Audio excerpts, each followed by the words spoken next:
o'clock, and I will call to Cinderella order with two the pair of shoes. Monday, June 9th, 2025 regular council meeting of the Village of Franklin. Start with the Pledge of Allegiance, please.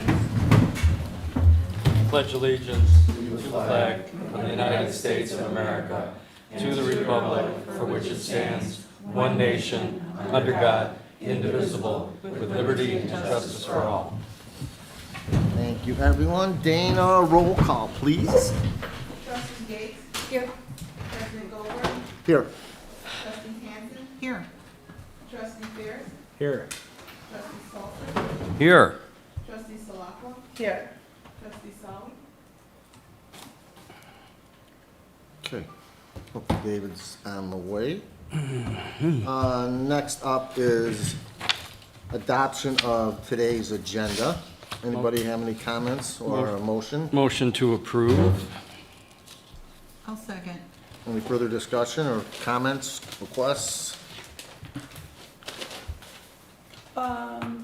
During the planning, is that when we should, take a motion on something to refer them? That the infrastructure committee wants, or would you rather save it for under new business under infrastructure? How much time do you think you need? Just to vote. Let's do it, all right, let's do it as item D in new business. Okay. It's just, to refer to them to look into a blight ordinance for the village, so I wasn't sure where you wanted it. For ordinance, the planning commission. Yeah. Okay, so we have a request to add an item D under new business. Any other comments or requests? Mike, are you okay with that amendment? Yeah, I'm fine. Pam? Yes. All in favor? Aye. Aye. Opposed?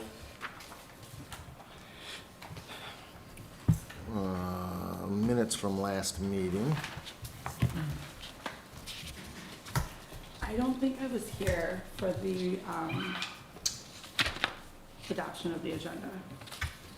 I think I came in like right when you guys were doing the minutes. Okay, so we need a tabs You have a there. cold too? No, Oh, I just lost my voice from, talking? So you note that and then note that she came in after that. Thank you. Well, maybe that's instructive. yeah. I'll move to approve the minutes from. Yeah, I thought it was good. I'm sorry, no, I'm sorry. Did you already have a motion to approve? No, we did not. Motion I- to approve the minutes from May 12th Second. With correction. with correction. Any other comments or corrections? All right, I came in at public request and comment, so all of the ones before that, you can remove my name. that's when you got there, okay. Yeah, just so you know, I walked in when those boys were, doing their. All right, all in favor of the minutes of our May 12th, 2025 meeting with the corrections noted? All in favor? Aye. Aye. Opposed? All right. All right, public requests and comments. So we have a couple items on the agenda today, but if anybody would like to comment or address the public, please do so. Jeff Kopelman, 30895 Oak Leaf Lane. I'm here representing the Franklin Historical Society. Last Thursday, we had our annual meeting, and I just want to give to the council members what we did at our meeting. It's our agenda. It talks about what we did last year. I'm just going to spend a minute going over it. As you know, the Historical Society's been around a long time, been part of the village for a long time, and we'd like to continue to be that way, of course. And we just want to bring council and the village up to date with 2024, which was a big year. As all of you know, if you just look under the accomplishments, I'm certainly not going to read them all. All I'm going to talk about are the really important ones. The most important, of course, was the bicentennial, which we thought was very successful. We had a lot of things on it, as you know. It went great, starting with the dinner and the square dance all the way through all the projects that we had, the Strawberry Festival and all. And we hope that the village enjoyed it. We sure enjoyed a lot of work, but we sure enjoyed putting it all on. We thought it was very successful in our goal of attempting to just helping get the village together again and making sure the village cooperates and does everything and just try to get everybody involved. So again, I'm not going to take any time to go over all these things. the two kite and keys, we always do all that stuff. A lot of it we do every year. Some of it is special. Again, last year was very special because of the bicentennial. So that's all I wanted to talk about for there. I do want to talk about, on the second page, about a couple of the upcoming events. The first one is this weekend, we're having an old-time baseball game, which we hope people will attend on the green. I think it should be fun. But most important, for the village, we are going back to, as you see, we are having Music on the Green concerts again, like we had years ago. The Historical Society is sponsoring all of it in cooperation with the FCA. We've spent a lot of time, like we did years ago. We have we're going to have some great music. We've got some really cool bands. We're going to have all the food like we always had. And as everyone will remember who has gone to it over the years, there were times we'd have 300 people there. And that's what we're hoping to do for the summer, to have the village together and enjoying themselves and really having a good time with it. So we spent a lot of time in doing it. We decided to spend all the money to do it again. And I listened to all the bands. I think you're going to love them. And I think it's 3 really great evenings for the village. And that's what we're really excited about. So that's the only reason I came. I just want everybody to know what we're doing with the Historical Society. Anybody has any questions, any comments? Yes, Mike? 50-amp fuse? What about it? You got them. You think? They're fantastic, man. Did you go see them, really? Yeah. You know who they are? I don't know who they are, but Okay. That's a great find. yeah, we think, we've always had good bands. I hope No, everybody but agrees. But they're a cut above. That's Okay, cool. Well, Now, they should be. You know why? They cost more than anybody else. Well, they were, that's what I'm surprised about. They were, I will tell you, this I is know. expensive. I know who they are. But my point is, you had said we're going back to Music on the Green. We never stopped it. No, I understand that. Okay. But we're trying to do the Yeah. 3 concerts, Yeah. just like we I used think to do. it's great. Yeah. I think it's great. Yeah, that just like we Historical's used to doing do. that. And I Have- think Those the are idea very, that you're very good. I'm sorry? I love the idea that you're collaborating with the FCA. Yeah. We're doing with the FCA, Yeah. just trying to get Well, everybody 'cause involved. You did it for years as the bank. I did. I used to do, I know. For those who so don't, yeah, don't be they don't so need to. humble. Yeah, I did it. My bank we used to sponsor it every year, as everybody knows. Right. The bank got sold, so, and we went back to it. We had a couple of meetings, talked about it, put the budget together, decided the Historical Society wants to sponsor it.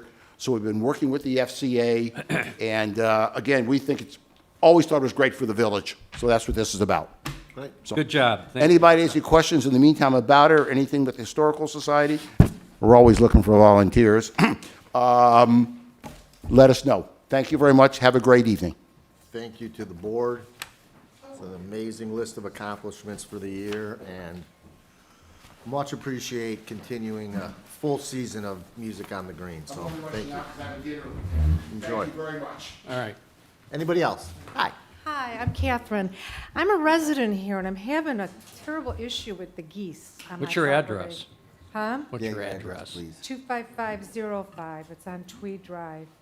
I have a pond, but I've got like 5 families, and they all have like 4 and 5 babies, and it's just horrendous.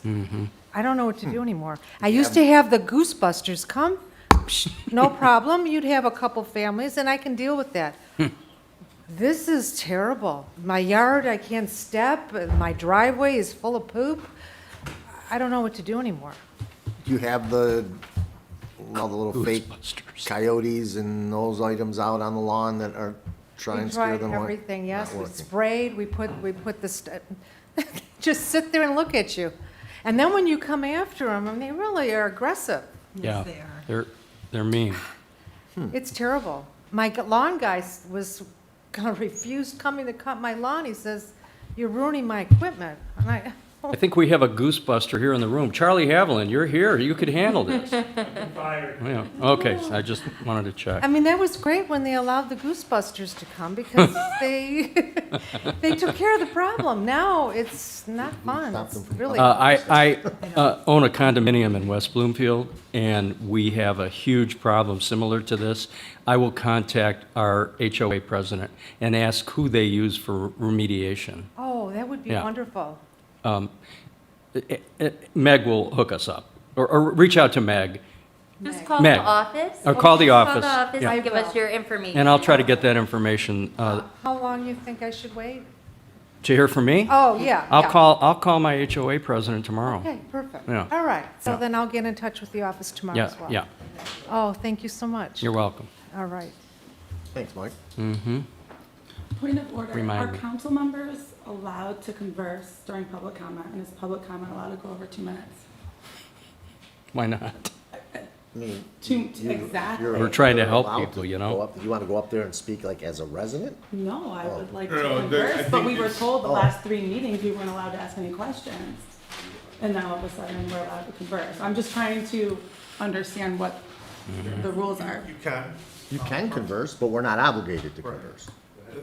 Preferences. Last meeting, I tried to ask questions and I was told I wasn't allowed All to. right, I won't speak anymore. No, I actually That's fine. enjoy public comment. Real quick, just to add color to this, so 2 legal meetings ago, we had a discussion around how we were gonna conduct ourselves. One of the topics that was included within that was whether or not to engage residents.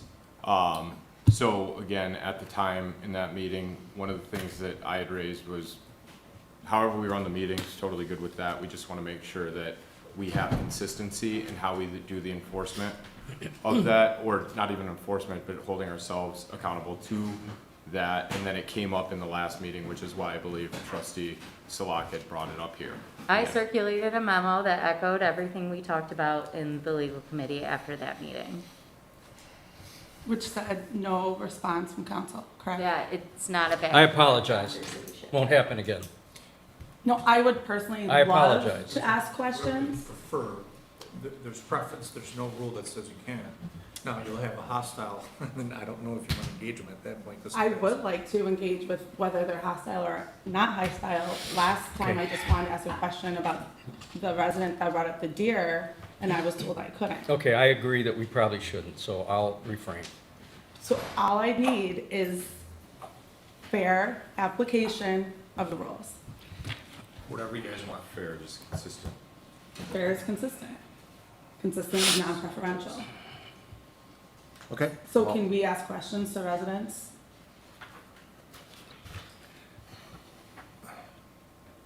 There's a difference between giving a resident information that they ask for versus engaging in a dialogue which allows the residents to create an agenda item on their own just by coming up and speaking at public comments. That I'm not interested in. Okay, but you don't know which one it is until the council Hang members. on, can I let us just, speak. before we get into a back and forth on this, my recommendation would be we follow the previous guidance that was given, which is, I don't know how many more public comments we have tonight. I'm guessing it's not that many. So we'll just refrain from comment to it. It is totally within our responsibility as well as our purview and authority to create operation and policy around how we conduct ourselves within these meetings. If what I'm hearing is that we want to make sure that there is a bright line threshold for how we do it, rather than leaving it to the subjectivity to say, well, I believe this council member is now addressing and providing information compared to something else, that's where we're gonna get into conflict. So if we're passionate about this and saying that, no, we will not allow response in one instance, but in another, I would suggest we go through the process of doing a policy. That would be a council policy, it's not an Correct. administrative policy. That's right. There was a policy set. So who's No, it supposed- wasn't a policy. I sent out an email which echoed a discussion that was had in a legal committee because I'm the only person that can contact all council members at one time without a violation of OMA. It wasn't a policy. That's a council-led discussion, so it'd be a council-led policy. The administrator does not play a role in that. So, David, how Yeah. do you want to handle this? Would you just give us some guidance? For the time being, when someone wants to speak at public comment, we will take their information, we will get it to the village administrator, and we will deal with, the village administrator will deal with it accordingly. Agree. Because I'm not interested in getting into question and answer periods. That's going to delay our meeting. So if it's, Like this if did? doing something simple means nothing, then I'll opt with nothing. So we won't have any comments. Anyone else have public comments? Please. Should I introduce myself? Yes. Okay, Rebecca Bemis on Wing Lake Road. I just wanted to kind of follow up. Thank you guys for the previous meeting. I don't know what's going on currently, but I do appreciate, I saw David out there. David Goldberg drove out there to check like the stop sign or the area that we were asking for the stop sign. So I just wanted to thank the council and Angelina for spearheading this to improve safety in the community. And I just wanted to, again, request that like the council takes it seriously, adding stop signs in dangerous intersections and just considering the safety of pedestrians and bikers and children and dogs and everything, and that we can add some within the village limits at this point in time. So again, like the Wing Lake and Suzanne intersection that I was concerned about, it would be wonderful if we could make movement on that and do something about it so that we can have a safe summer. That's really it. Yep. We're on it, thank you. Anybody else? All right, we'll close public comments. Reports of village officers and agents. Start with Chief Lawson. Good evening. All of you got our monthly report. Are there any questions?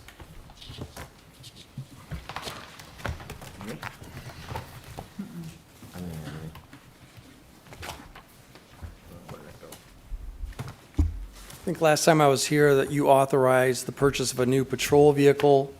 That has been purchased. We should have that in service in the next 2 to 3 weeks. In the meantime, another one of our vehicles just went down today, not damaged, but some engine problems. So we might have to bring back the horses soon, but we're working our way through it, so. You guys are hard on cars. Oh. Sorry, I shouldn't be, we're just driving around, but they're not holding up. Are there any questions? No. Anybody have any questions for Chief?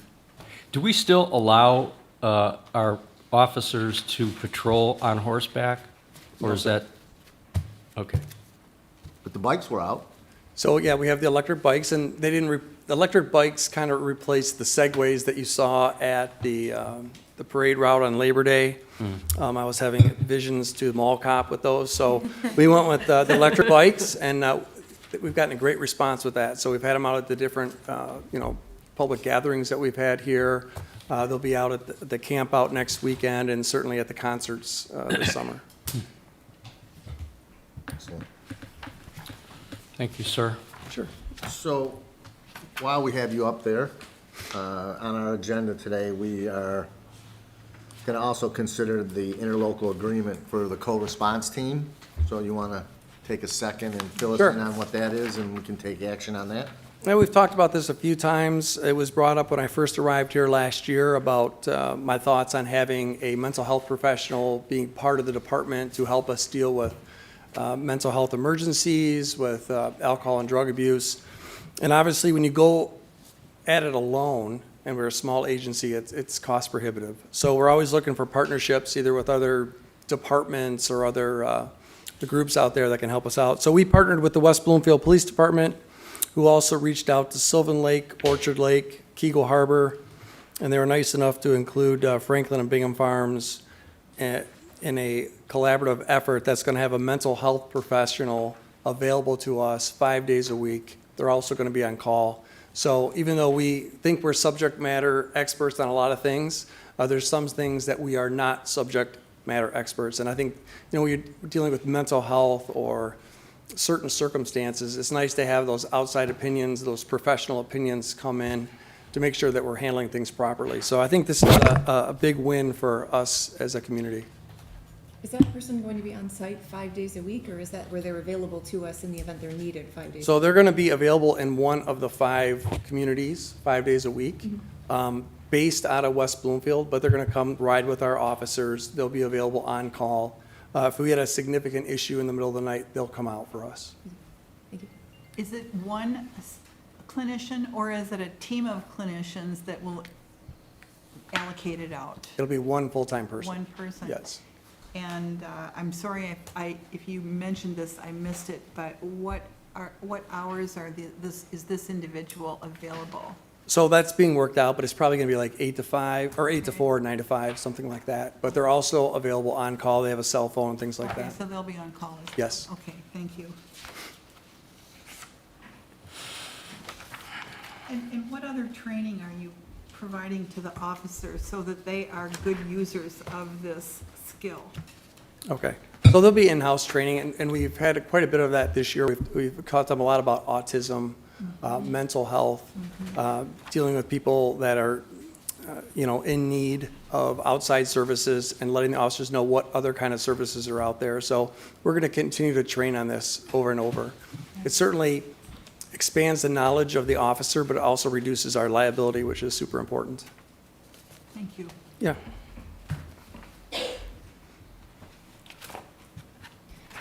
Sorry, one more question. Sure. How can residents leverage that? So in an instance where it's a non-emergency, but someone might be struggling with something like that, are they to call into the police department? Yes. On a non-emergency line and seek guidance, or is it only if an emergency happens? There's sort of. Nope. So one of the things that this mental health professional will do is be able to provide services outside of that person. So what's maybe Oakland County provides, or Common Ground, or Haven. So there'll be different, there'll be information given to that person. It doesn't have to be like an immediate emergency, but that person will also do follow-up. So if we go out and someone's having maybe a mental health breakdown of some sort, the clinician may come to the scene, but also going to follow up and track that and make sure that they get the proper services that they need. So the Oakland County Health Network is subsidizing a majority of the cost of the professional's salary and stuff. I mean, clearly what us and the other villages are contributing aren't. So West Bloomfield's actually paying for about 95%. Oh, okay, that's where it's coming from. Wow. And the first year, Oakland County has a grant, so we shouldn't be able to have to pay anything this first year. And then the second year, Franklin pays $2,500 and Bingham Farms pays $2,500. West Bloomfield, 90-some thousand. So it's very nice of them. Yeah. I really like that idea. I'm really interested and curious about how this will evolve and how it's going to change what you do and the perception of police services in the village. I'll let you know. So piggybacking off of this, related, not related, are there opportunities to be identified where the use of the electric bikes, more use of the electric bikes could be appropriate? I'm just thinking like wear and tear on the vehicle, or like sitting, a lot of it is the idle time that breaks down the cars, right, for the low mileage. So yes, I understand that we'll use the bikes for more of the public facing events, like the roundup and things like that, but are there other, not that you need an answer here, I certainly don't expect it, but maybe something to think about, or what are some other considerations of opportunities to use it in the day-to-day? Sure, I think there's creative ways that we can use the bike. I'm sure if we had a rash of break-ins of different vehicles in a neighborhood at night, and we could put some electric bikes out there, that'd be kind of an innovative way to do some extra patrols. But we want to make sure that we're getting from point A to For sure, point B. as quick as possible. As quick as possible, and maybe the electric bike isn't the easiest thing to get to Bingham Farms over Telegraph. So. Absolutely. Any other questions? All right, so this is the same agreement everybody is signing. Has Peter seen this yet? I have, I looked at it, it's reasonable, I think it's fair. Okay. I mean, I read through it. It's pretty straightforward. I'm certainly not gonna play with language in it, so. You can opt out Yeah, anytime. Looks like an opt-out, 90-day notice. It's only a one-year deal. I'm sure we'll re-up it annually and maybe make it longer term once it's been in place a little longer, but. I can provide a report after the first year on how many times we've used it, and you can see if it's, the juice is worth the squeeze or not. Okay. Yeah, $5,000. Not a lot of money for getting a professional. All right, so can I get a motion to approve us entering into the interlocal agreement for the mental health Motion to co-response approve. team? Motion to approve. Second? Any further discussion? Any questions? All right, all in favor? Aye. Opposed? All right. Thank you, Chief. Chief Tony. All right, sir. Good evening. Good evening. You've also received our written report from the fire department. Run volumes remain high, the vast majority being EMS runs. other than indicating that we've initiated the annual apparatus maintenance and testing program. I just wanted to reflect a call that we had last week. This was a resident in Franklin, and this person was unable to get to the door, lived by themselves, elderly age. Age really doesn't matter, though, but we were forced to break into the house because of the circumstances surrounding the call. With that said, I'll take the opportunity to reflect that Franklin and Bingham Farms have voluntarily opted into a Knox Box program for residents. The program affords the resident a very secure way of storing their home's key, and to access the box, every police vehicle and every fire apparatus maintains a key. This is not a free program. The resident would have to pay to purchase the box and have someone install the box. But in light of the damage that we caused to their door, justifiably, I would say that they would have been better off having the box in the first place. If anyone has any questions regarding the Knox Box program, they can call the fire department at 248-626-9862 and just ask for me. Be more than happy to provide whatever explanation they're looking for. You've been very diligent in reminding us of that, and we now have our first resident who Well, feels first the one pain of this it. year, anyway. First one, well, actually, you're right. First one this year since you last told us, so So, thank pending you your for questions, continuing to remind us. Yeah. Pending your questions, that'll conclude my report. Anybody got any questions? All right, thanks, Chief. Okay, thank you. Do not see Lance here today, so we can move on to our current bills list.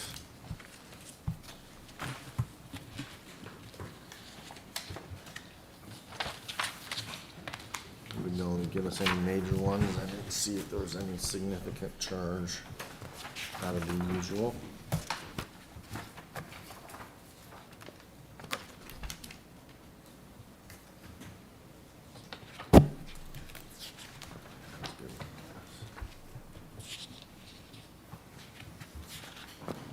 Anybody have any questions for Dana or Susan or Meg?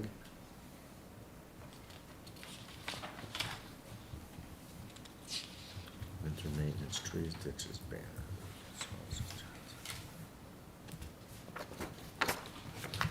Okay. Can we get a motion to approve our current bills list? Motion to approve. I'll second. Further discussion? All in favor? Aye. Opposed? Okay. Get the bills. Special reports, okay. So first is President's report.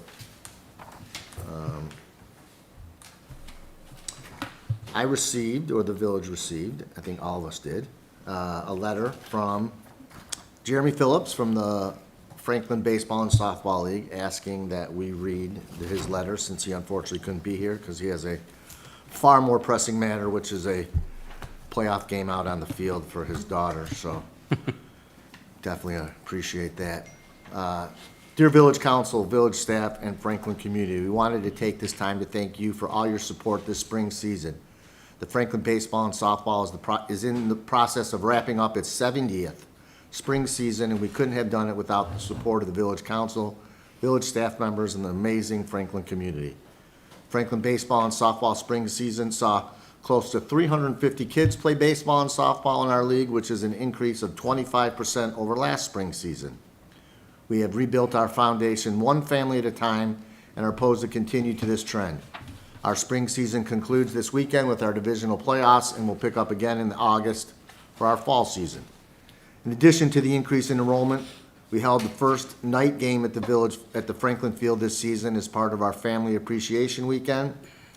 We could not have done this without the quick actions of Megan Schubert and Susan Goldstrom in moving our event permit through the process. It was a great event and kids really enjoyed playing under the lights at the historic FCA fields. Also, thank you to Police Chief Kurt Lawson for the extra police presence. The kids enjoyed seeing the officers on cycles and stopping to chat with everyone. The Franklin Baseball and Softball League will continue to make investments in the community, and ideally with the additional support of the community, partners, and village council, we can improve the ball fields and continue to provide support provide sports opportunities for community for many years to come.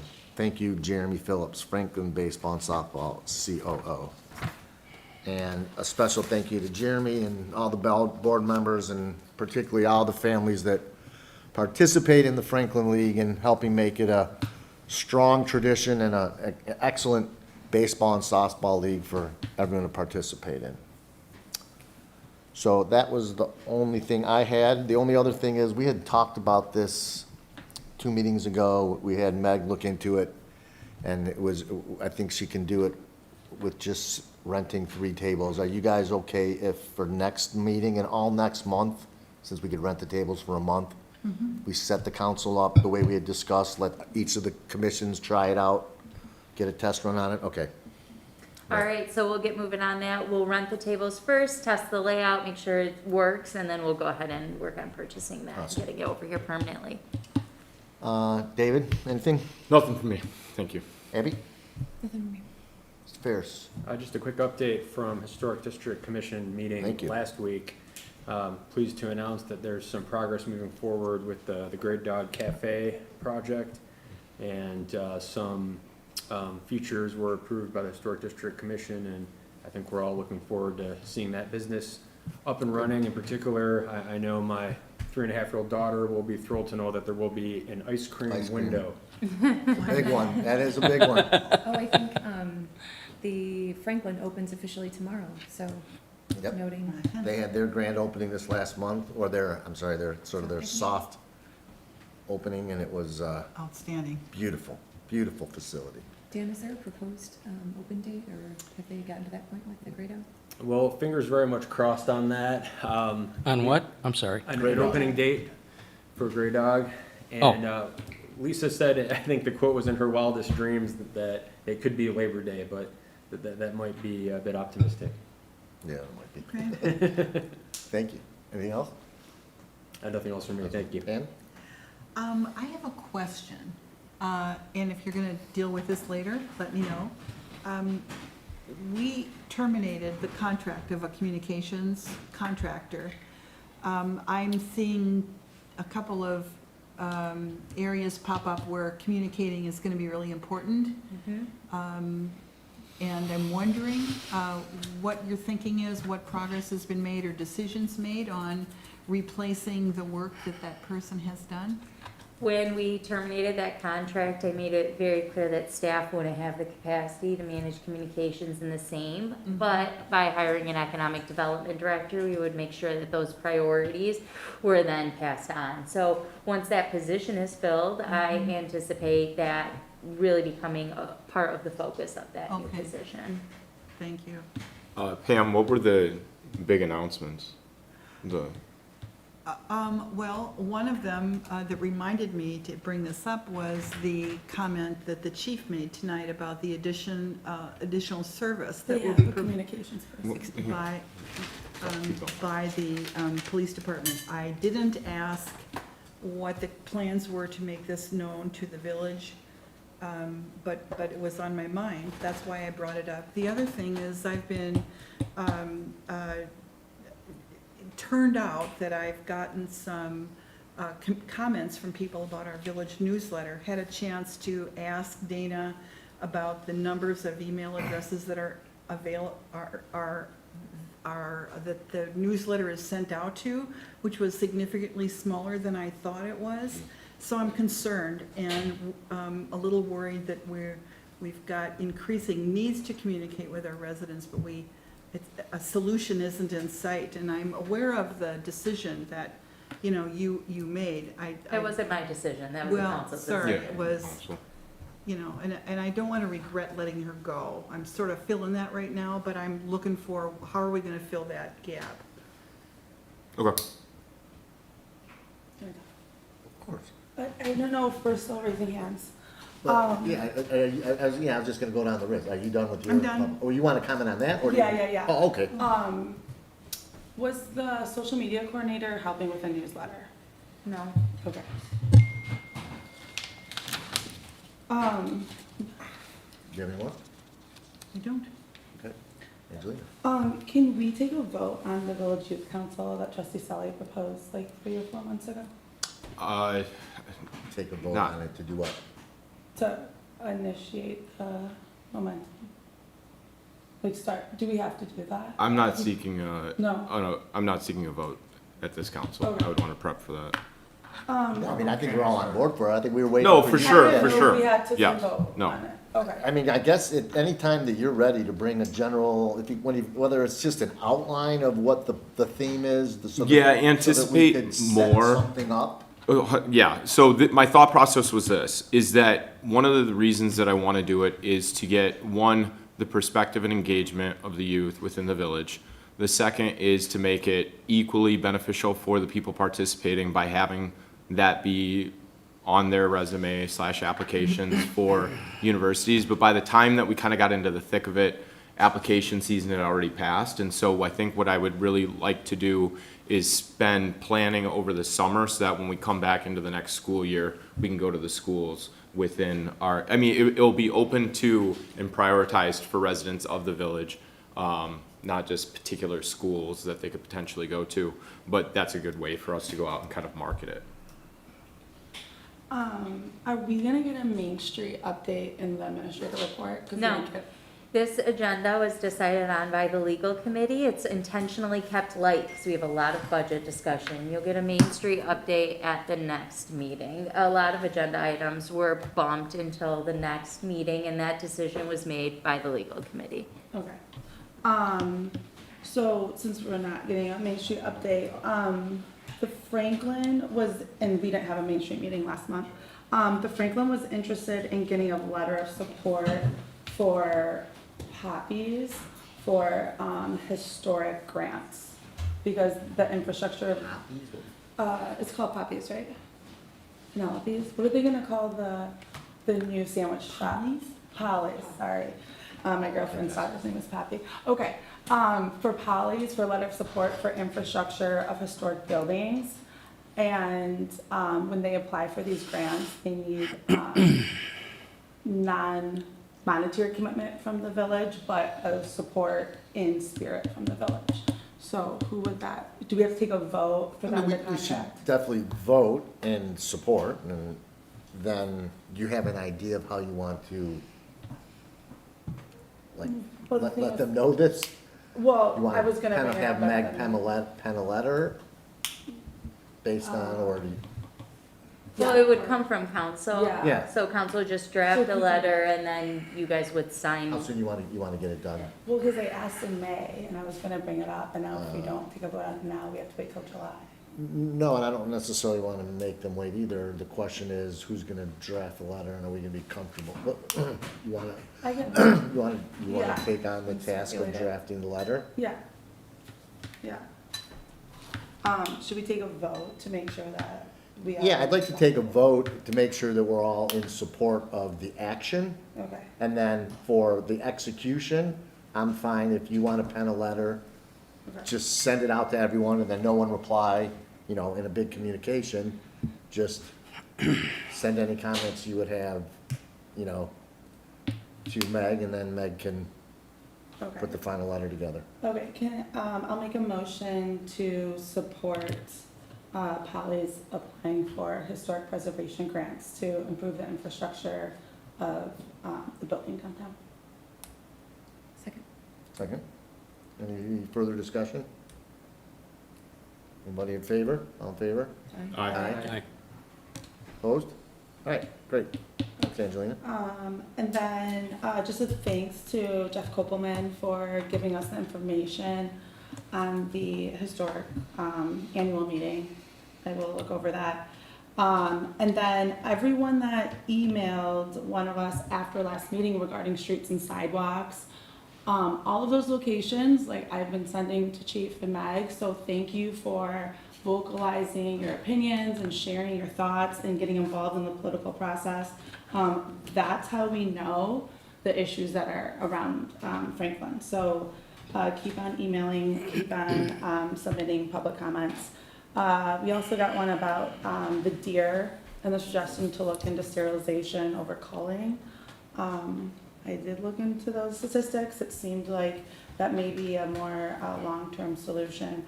And then as far as issue tracking, I know we talked about this like a few meetings ago. You were sending out those like updates in between meetings, and then they kind of stopped, and then we were saying like, how are we gonna know where the issues are and the priority of the issues that you're addressing? I'm sorry, what's the question? Like 3 meetings ago, you were gonna look into an issue tracker spreadsheet where you would like prioritize by like high, medium, low, so we would know like what the high priorities were for the village, medium and low, so we could kind of stay. Based on abreast. resident phone calls? Well, it was issues that the residents were bringing, but also initiatives or projects that you were handling like for us. Because those seem like 2 different things. Are you asking what I do every day and how I'm rating No. high, medium, and low versus what residents are calling in and complaining about? No. So there was like regarding the room functionality, or like a list of procurements, or looking into capital investments, just the things that we bring up here. We were saying like, instead of kind of bringing them up every meeting, like you said you were gonna think about a way to like let us know, you know, like where it wasn't your priority, because I was like, okay, now you're doing police negotiations, so obviously that's high priority. Now you're doing budgets, that's high priority. But instead of us kind of bringing them up or reminding each other about them, how do we know like what's being worked on immediately and what we should like wait 90 days to ask or follow up on? I don't know of a system that would be able to do that. I have not developed one, and I can't really think of one other than outlining what I do on a day-to-day and showing where my priority is for what I'm tackling for day-to-day. I really don't have an issue with council members following up and sending emails on things that they want to talk about. And I understand that, I think I understand the 2 issues she's differentiating. The first was more of a council interaction with you so that you didn't feel like you had to respond to things on a daily basis. So is everything still in place where we send you questions? Yep. You absorb them all? Yep. And then send out one response Yep. with the answers for all the questions you got that week? And if you didn't get the questions in to Meg at the beginning of the Then week, nothing then you goes don't, yeah, and then your Yep. question doesn't get answered until the next week. And then is the other issue, are you talking about our own internal priorities, which we clearly still have to? No, that- so You're not that dealing was with that, okay. one, and then the other was, I really liked when you sent council those like in-between reports of like, these are what I'm hearing from the residents. Okay. Just, I think. They I- slow down when I'm in budget season, so you have seen a lot of communications and work from me in this budget season. When I'm not focused entirely my time on doing that, then I can go ahead and give other updates when I'm seeing trends or hearing lots of questions. In the meantime, if council emails me questions, I'm happy to respond in like a joint Q&A like we saw with the budget and get those out. Okay. So, because I'm saying this is the first time I've heard of the geese, so I was just like. Same. Okay. So that's not a Yeah. complaint that we've been getting in the office, it's Okay. not something I've heard, that was the first time I've heard about it. Okay, yeah, no, that's helpful. And the complaint system, that's even a whole nother avenue, which I believe We're working. Pam on. and Mark, Yep. they really have a really good system in place, which I think is already being implemented in It absolutely an is. experimental phase, and whenever you guys are ready to bring that to us, we would love to. It'll probably be at our Yeah. next meeting, again, we kept Yeah, no, this- everything I off know, of yeah, no, this this agenda, meeting, but yeah, we it's have a getting lot to close. share with that, That'd be great. definitely. Can I ask a quick question, talking about the stop signs and that sort of thing? I've gotten a lot of resident questions around the new speed alert on 13 Mile, asking if that was something that we had decided on, which I'm pretty certain it wasn't, but I just wanted to get some color around that sign on 13 Mile indicating the speed at which you're traveling and how that came to be. And I'm assuming it was the Oakland County Road Commission. but- No. No? No, so that came from a discussion with the infrastructure committee that asked if Okay. we could put our speed limit sign out there, Oh, which we does can. track Okay. speeds over a period of time, so I can provide data to the committee. Oh, Yeah, that's ours. okay. They rotate it around. Got it, okay, thank you. Yep. Good question. Angelina, anything else? That's it. Michael? I have a really big announcement to make. And the Franklin Show has been honored with a 2025 Media Award, Hometown Media Award. But can we kill the lights, Tony? And I'll talk about the award after we, Nope, that cut our screen. oh. All right, turn the lights back on. Yeah, right. Oh, why don't we No, reset? start it back up. Oh, no.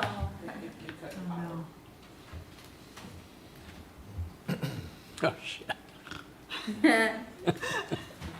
That's show business, baby.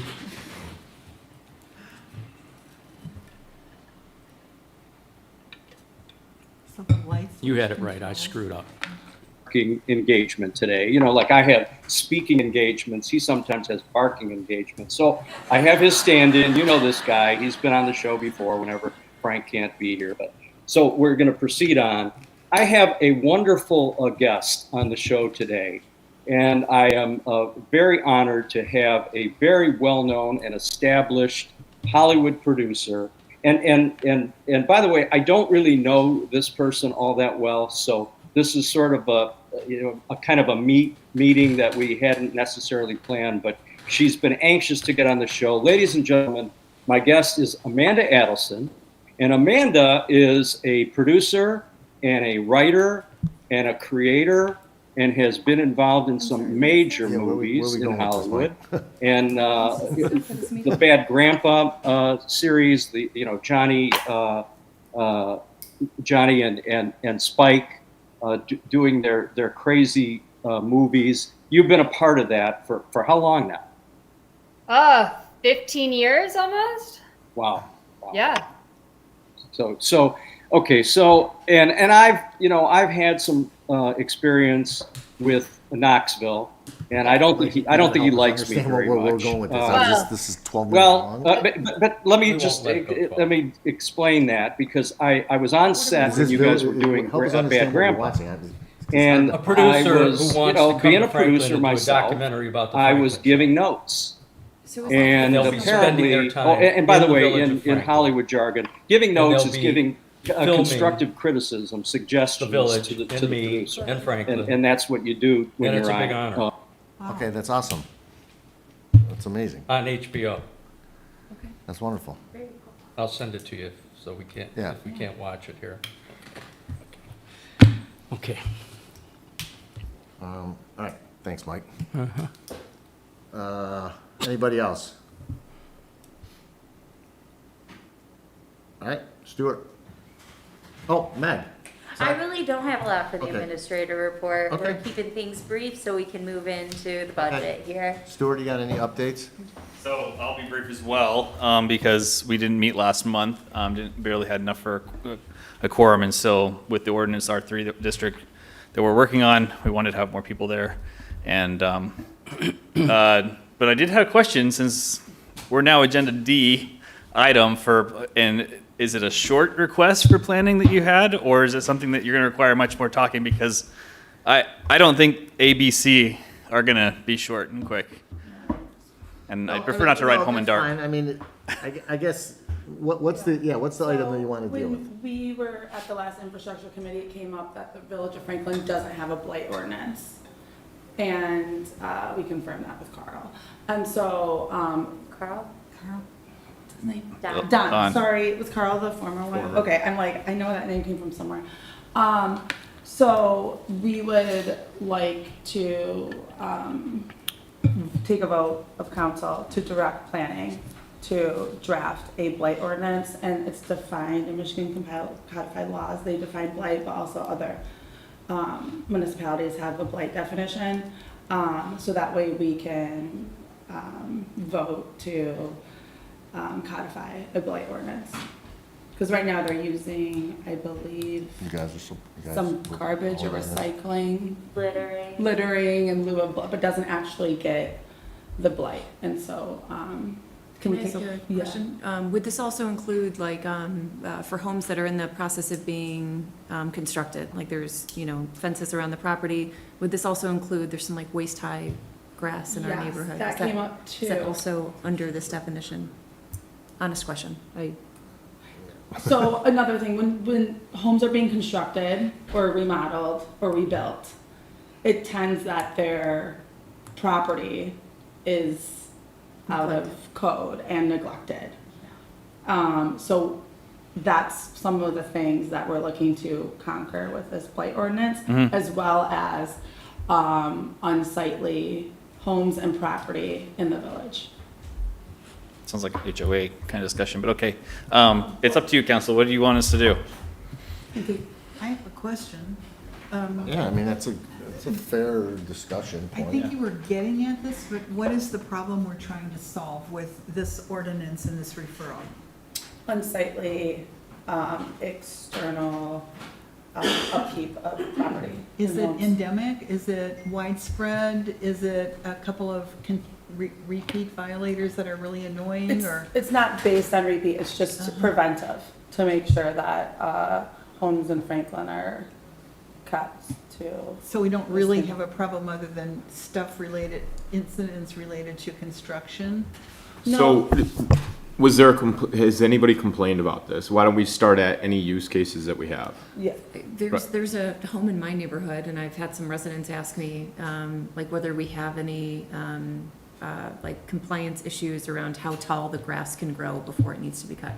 That's not blight though, that's not just. And there's homes that are repeat on Inkster. But this would be for homes under construction specifically. Still, the grass in height that's a completely different ordinance, that's not considered blight. Okay, that's what I was asking. So that is a different scenario than this. Yeah, we have an ordinance that deals with fencing around open holes. And we have an ordinance that deals with how tall grass can get in general. I don't think we have anything that codifies how you are obligated to keep your property maintained during the course of construction. I'm sure if you went to Birmingham, it's a But booklet wouldn't that of fall? what you need to do. Sorry, wouldn't that, and that's part of this, if the blight ordinance is written in a way where property owners cannot leave their homes during construction, during remodeling, or even when it's occupied in a way that is unsightly. Blight leads to, rodents and trash and all of these other issues, and I think that we regulate a lot other more aesthetic things, and I think that this should be regulated because it has to do with like safety and hygiene and all of that. So let me just clarify, because what's the difference between having like a wildflower garden and having like blight and stuff? Is it separate from that kind of initiative, or like what are we trying to, if you would, it would be helpful to me is if you have some examples Well, it sounds like you mentioned there's a codified ordinance. Yeah. MCL definition of blight along with let's do that. a dozen Yeah. other. And then if council's interested, we're happy to look into it. That's not, as long as you all are okay with that, Lynn. All right, can we take a vote? I'd like to Our hear some. procedure is to motion it up, second, and give instructions to Okay. planning. We do incorporate the International Property Maintenance Code. So take a look at that. Okay. I don't know if it specifically addresses it, but it may dance around the issue as well. Yeah, I mean, we research things a lot when we go to do right things, so if you have any information we can get up front, will be helpful to us. So if this is something council is interested in us in exploring, we're happy to explore it. We're also willing to do it in phases if it's more of a what's the concern scope within the village, and then we get back to you with a report before we write an ordinance. We can do that as well, things like that. So just let me know what the scope and you're looking for. I don't know what your guys' workload is right now. It's pretty light. So the referral piece is not as much a concern you guys could take, I'm just curious, you mentioned something about a Michigan codified statute that we would so could you get that circulated to all of us so that we at least know, and to the planning commission, so that we understand what we're working off of as the basis of what we're trying to implement? And then if, as a spin-off of that, we want to implement different standards for how your property is maintained when it's in various constructive states, that would seem to be the appropriate place to codify it. David? Yeah, the other thing too is for ahead of next meeting, and I was gonna tie out with you at our next planning commission, if we could get a list of everything that is currently being considered by the planning commission, whether or not you began it. That way, because one of the things you and I wanted to focus on was making sure that there was alignment between what planning commission is working on with what council wants. So then we can take that list and come up and agree on priority. So if you're in the works on something, continue to be in the works on it. But for the items that have not been started or are fresh, are still relatively fresh, we can gain alignment as a council so that you all can feel confident that you're supported in it. Okay. Yeah, right now, the only thing that we have on our agenda to work on is the R3 ordinance alignment. Right. So there's nothing additional that we're doing outside of that. So if this is something to investigate, we can add it to our agenda. That's fine, yeah. Okay, just so everyone, a blighted area is a portion of a municipality developed or undeveloped, improved or unimproved, with business or residential uses marked by a demonstrated pattern of deterioration of physical, economic, or social conditions, characterized by such conditions as functional, economic obsolescence of buildings or the area as a whole, physical deterioration of structures, substandard buildings, or facility conditions. And it goes on. And so it's pretty detailed, but I just typed in Michigan. Yeah. Do you want us to vote on it? You gotta make, so I need Yeah. a motion, if you wanna vote on anything, there's gotta be a motion and a second. Okay. I So- move to direct the planning commission to research, and draft a blight ordinance for the village of Franklin. Okay. Support? Second. Any further discussion? I have a point. Yep. So generally, I don't like to start building ordinances unless we need to. What I would ask to you to consider is to build a pretty tight case that we need this. I haven't heard it yet. If we had examples, or if you were to feed those to Meg or Stuart, and also let us know what existing ordinances address this kind of problem, that potentially the planning commission might look at a consolidation of multiple ordinances into a single blight ordinances, could be an outcome. I don't know. I'm just not there yet from So what I'm wondering ordinance if, standpoint. was it, I don't know which was, but it was actually ended up being Dan or Abby who seconded and Angelina's motion. So your motion included doing like research and checking into it, and then the second part was draft a motion? Draft an ordinance.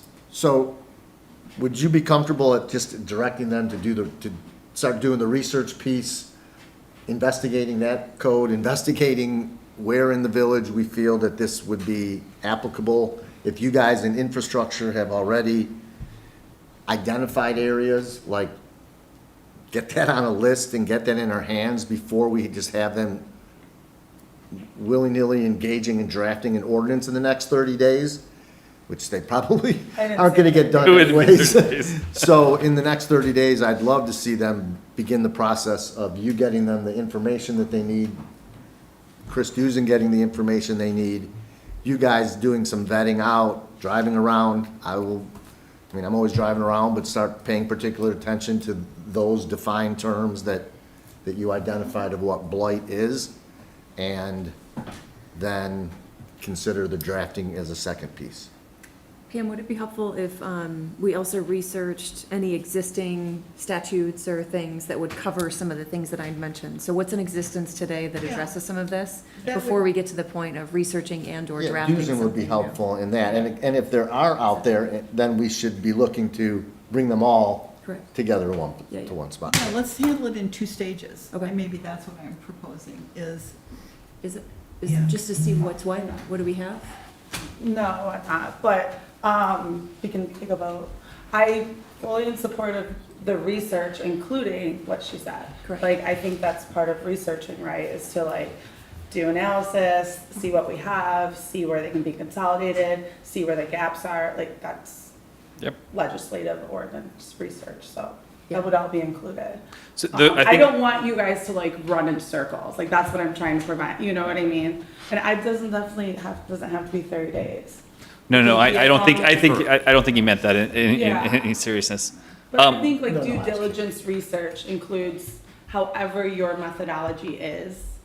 I don't want to prescribe it, but Okay. I would be in support of including what Pam and trustee Hanson, trustee Pam. Trustee Hanson, trustee Gates said. We know who you're talking about. Maybe I should offer an amendment or offer an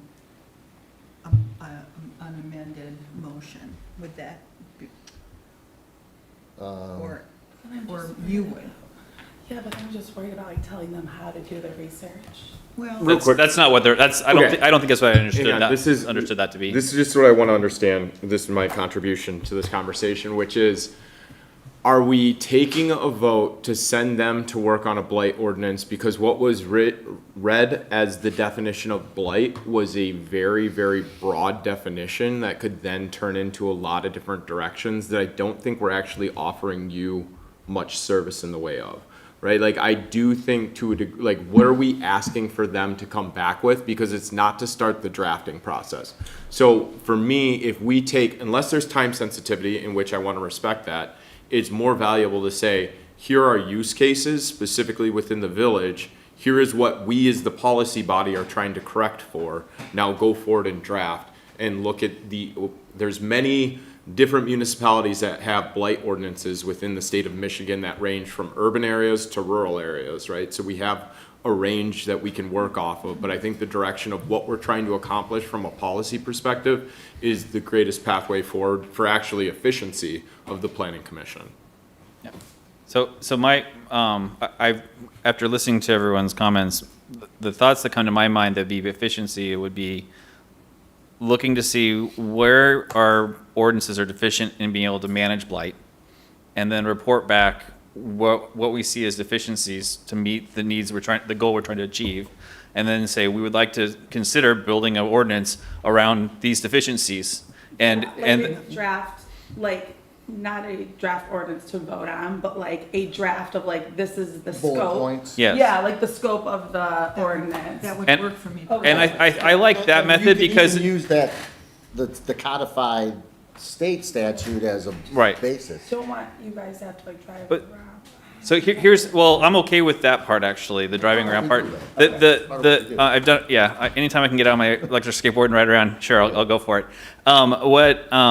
What is helpful to me in this, doing it this way is that once we have a better idea of what we're going to be proposing or discussing, the public can get engaged without confusion, because what ends up happening is someone's gonna take our meeting that we just discussed, and they're going to be like, okay, I'm going to start reporting my neighbors for this, that, and the other. And then everyone's going to say, wait, we're just creating this like state of reporting on each other for things.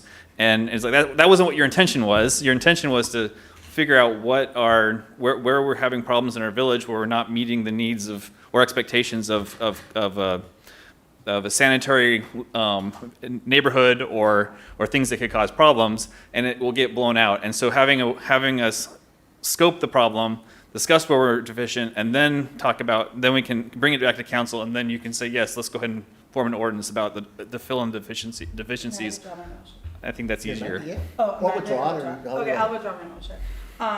I'd like to make a motion for the planning commission to do well-rounded research on a blight ordinance and propose a scope of an ordinance that fills the gaps, and included in that research the deficiencies in the other ordinances that we currently have I like that address I like that, blight. too. Love it. You okay with that change, Abby? Yeah, totally. Second.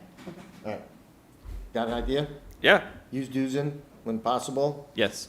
Angelina and Yeah, I would love Or to, your skateboard. infrastructure, or the infrastructure committee members, one at a time. yeah, good. Yeah, question. Thank you. I apologize for taking a little bit extra Looks like time. there's a consensus, I just want to get. Get a No, we're gonna vote. No, we're gonna take a vote, so yeah. Yeah.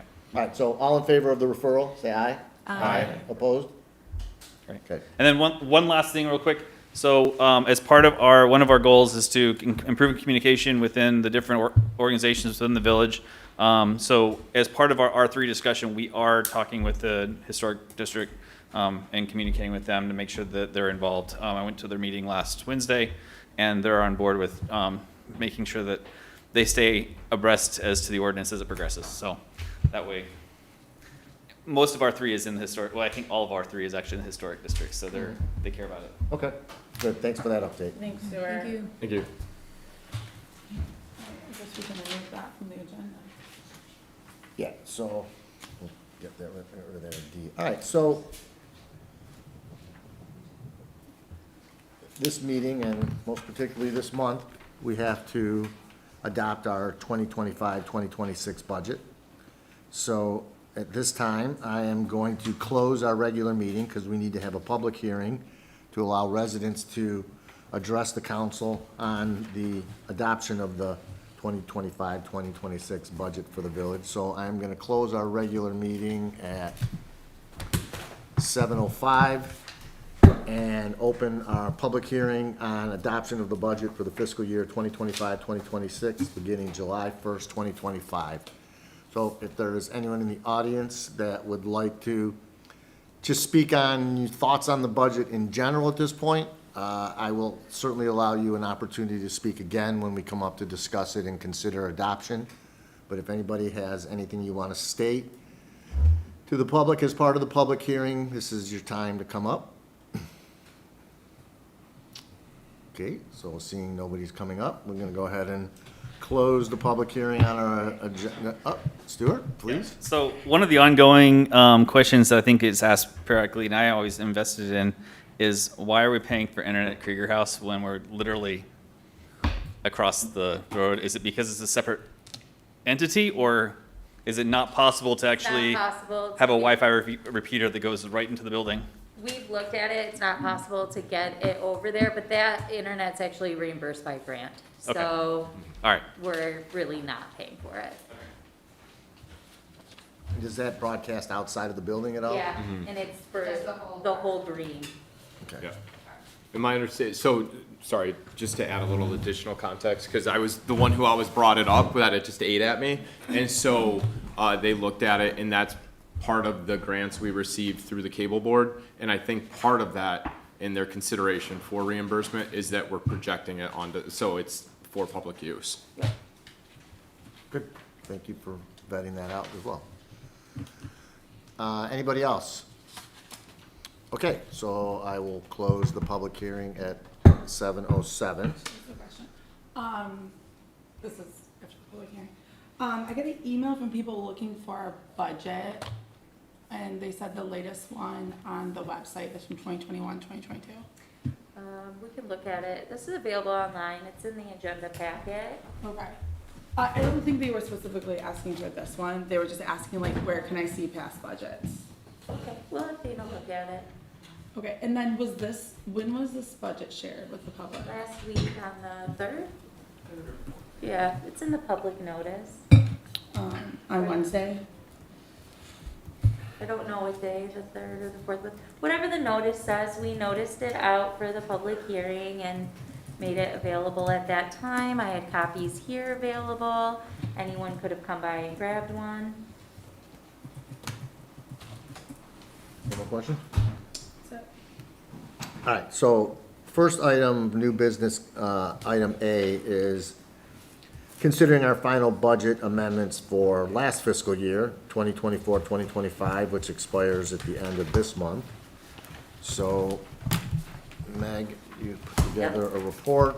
You want to So I prepared a pretty Explain. detailed report that shows line by line where some of the transfers are. You also have a copy of the entire budget. In the whole, we spent less than we thought we were going to. We're adding to the fund balance by $120,000 more than expected. So that's even with some line items needing a greater allocation or some needing less. In general, compared to the budget that was passed last year, we underspent by about $120,000 that will return into the general fund balance. I can definitely answer any specific questions that anybody has regarding the amendment. Nothing regarding the amendment specifically. The only thing within the summary is I want to make sure that that it's properly reflected, because it seemed like we were inconsistent in what we were doing subtractions and additions for. And so I just want to make sure that if this is a public document that's in the record, that we correct it before publish. Sure. So like, What's the summary? yeah, so looking at a couple of them, so like the capital expenditures plus 90,000, enclosing on projects and underspending an account. Underspending an account assumes that we gained 90,000. Correct. Like, we didn't spend it, similar to the 12th officer position not filled, that would assume a Yep. plus. But then there were things like, where did I see it? Unbudgeted, go to the front, oh wait, that's, yes, okay, sorry. So if you look at this, it's 90,000 with a plus sign indicating that we underspent there. But when you go to group insurance, it's negative 20,000 for 12th officer position not filled. So like at Okay. certain, Yep, we I know have an what you're saying. inconsistency of positive and negatives. I noticed that too. Okay, I can fix So that. just go through and make Yep. sure that it's consistent for Yep, public and record. that's based on like the individual fund analysis, but Right. I hear what you're saying, when you Yeah. look at it comprehensively, Yep. we can easily fix that. Okay, thank you. Do we need a motion? Yes. I would make a motion to consider the budget amendments for fiscal 24-25. Second. Any further discussion, questions for Meg, or you wanna stand? Aye. All right, all in favor? Aye. Aye. Opposed? Okay. Okay, the next item, oops, sorry. No, well, no, Not the next quickly. is our millage rates for 25-26. So this is our Form L 4029, which is included. We do this twice a year as beginning of the season and as we move into our summer bills. Motion?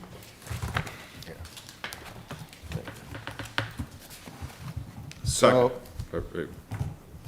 No, go ahead, we can do our motion in a second, then have our discussion. Yeah. We have a motion from Michael, a Mike, second second. from David, to adopt the 2025 L 4029 for submission. So, Meg, Yep, everything's consistent, the only thing is we brought fire up correct. to the full amount. And added the new library millage that was voted on by the people during this last election. Oh, excellent, Right. yep. There was some discussion about possibly adjusting the rubbish millage, being that our contract over doubled, but that fund had a healthy balance in it. So for this year, I'd like to just keep the rubbish millage the same and work through the balance that we have, and then that could be a possible topic for getting adjusted next year, but we'll be fine through the end of this fiscal year. So, library was voted on, that's and we adjusted based off the vote of the people, correct? It's a brand new one. Yes. But yes. But one that was approved by the constituents. The next is fire. Mm-hmm. So fire, what we're saying is, where would that be? The fire voted millage of .5023. Is then gonna, 5023, okay, 5023. Which is the maximum that's allowed right now.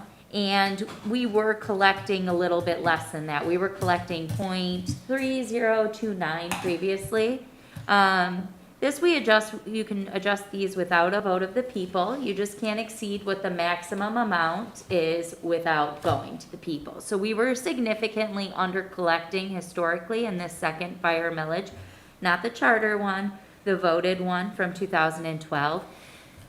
Fire budgets just continue to rise. We need to raise this millage to be able to meet the fire obligations, and even then, we're struggling to meet fire obligations. So, this was the first step that we can take as a council to go ahead and collect the maximum amount that has been previously voted on by the people back in 2012. We had just always opted to collect at a lower rate, but unfortunately, that's not feasible anymore. Okay, so do we, and we don't have, the chart that we have in front of us doesn't reflect what is paid right now? No, this is your 4029 this year. This is what gets filed. This is what you're voting on. Okay, do we have an analysis of like how this impacts the overall taxes of our constituents? So by raising 0.2 mils, we will collect over here for the fire department an additional $92,000, which is necessary to fund the fire department's budget request. And what would that break out to per $1,000 is what I think they typically break mills out to. Dollars roughly, we have Yeah, roughly 1,000 houses or a little How more. much more a household? It would be Roughly less than $90 $90 per household. Well, sorry, the reason that I don't want to use the term household is because it's based off of the value of the home. Oh, yes, sorry.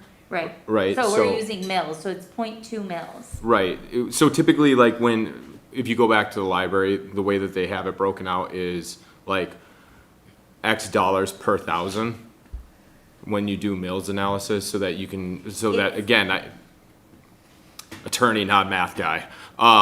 And so as a result of that, like typically when you go out to the residents, because again, I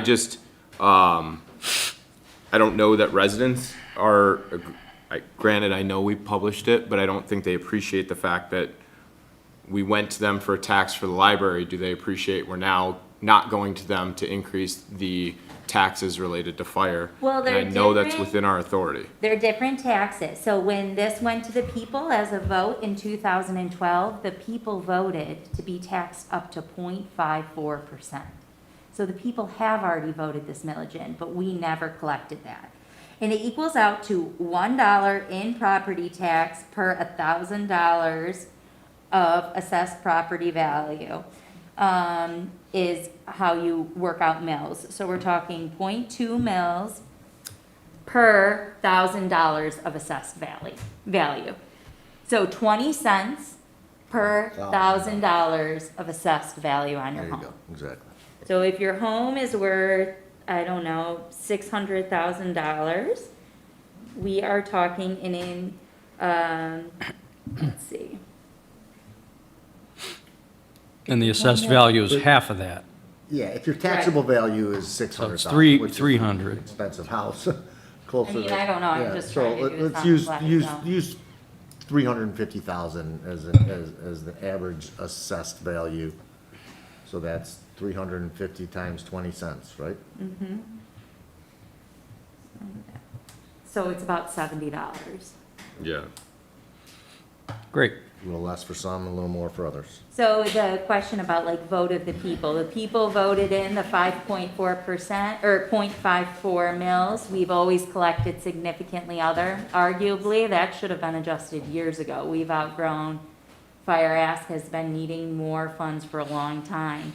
So that's why we have the ability as council, this is not just the ability of council, you would not take this back as a vote, to levy within what is voted on by the people, subject to rollbacks, which brings us to the max that we can ask for, 0.023. What is, sorry, can we ask a question? Yeah. Oh, okay. Can we ask it of chief? Or should we talk? Chief Sorry, Donor? chief, yeah. Yeah. Okay, what types of expenses have increased? I mean, obviously, And give us the percentage overall that the budget increased this year. like, do we have more personnel on staff now, or is I mean, gas, obviously, for the fire trucks, but just give us an idea of other things that the 96,000 would go towards. In short, yes, everything has increased. Healthcare at 12%. We've increased personnel. We have historically been a volunteer department. However, the volunteers are coming fewer and further between from a greater distance away.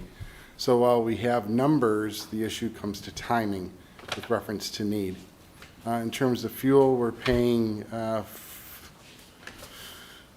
diesel is running at $4.19.9 per gallon, and we've been working with the Village of Franklin for years now to be able to utilize village accounts to remove the federal gas taxes.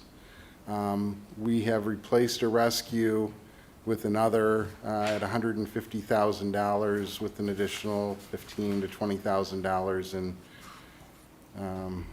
preparatory costs with signage, decals, equipment, that sort of thing. In terms of personnel, though, our insurance has gone up, our workers' comp has gone up. We are maintaining training at higher levels. Basic emergency medical technician programs are $1,600 per person. The Fire Academy, we are trying to stave off higher costs by becoming part of a cooperative training group. The North Oakland Training Group is what it's called, which costs us $1,800 a year. And while we are able to offset that with fireworks funding from the state, we are required, because it's a group effort, to supply 40 hours of instruction time from our personnel for each attendee. We had 2 that graduate, I believe, next week. With regard to bringing in training props, things like that, the price of lumber has increased, the price of equipment has increased. Our apparatus is getting older and repair costs are increasing. One of the reasons why we have another rescue that is in need of replacement isn't because it's age alone. It's a 2008 Chevrolet medium-duty commercial cab. The problem is General Motors stopped supplying parts years ago, and finding replacement parts when it breaks is becoming insurmountable. Do we have full-time firefighters? We do. There are 7 at present. Are those the only ones that get health care? Yes. And none of our fire department staff, including myself, have any post-employment obligations. So there's no pension, there's no post-retirement health care.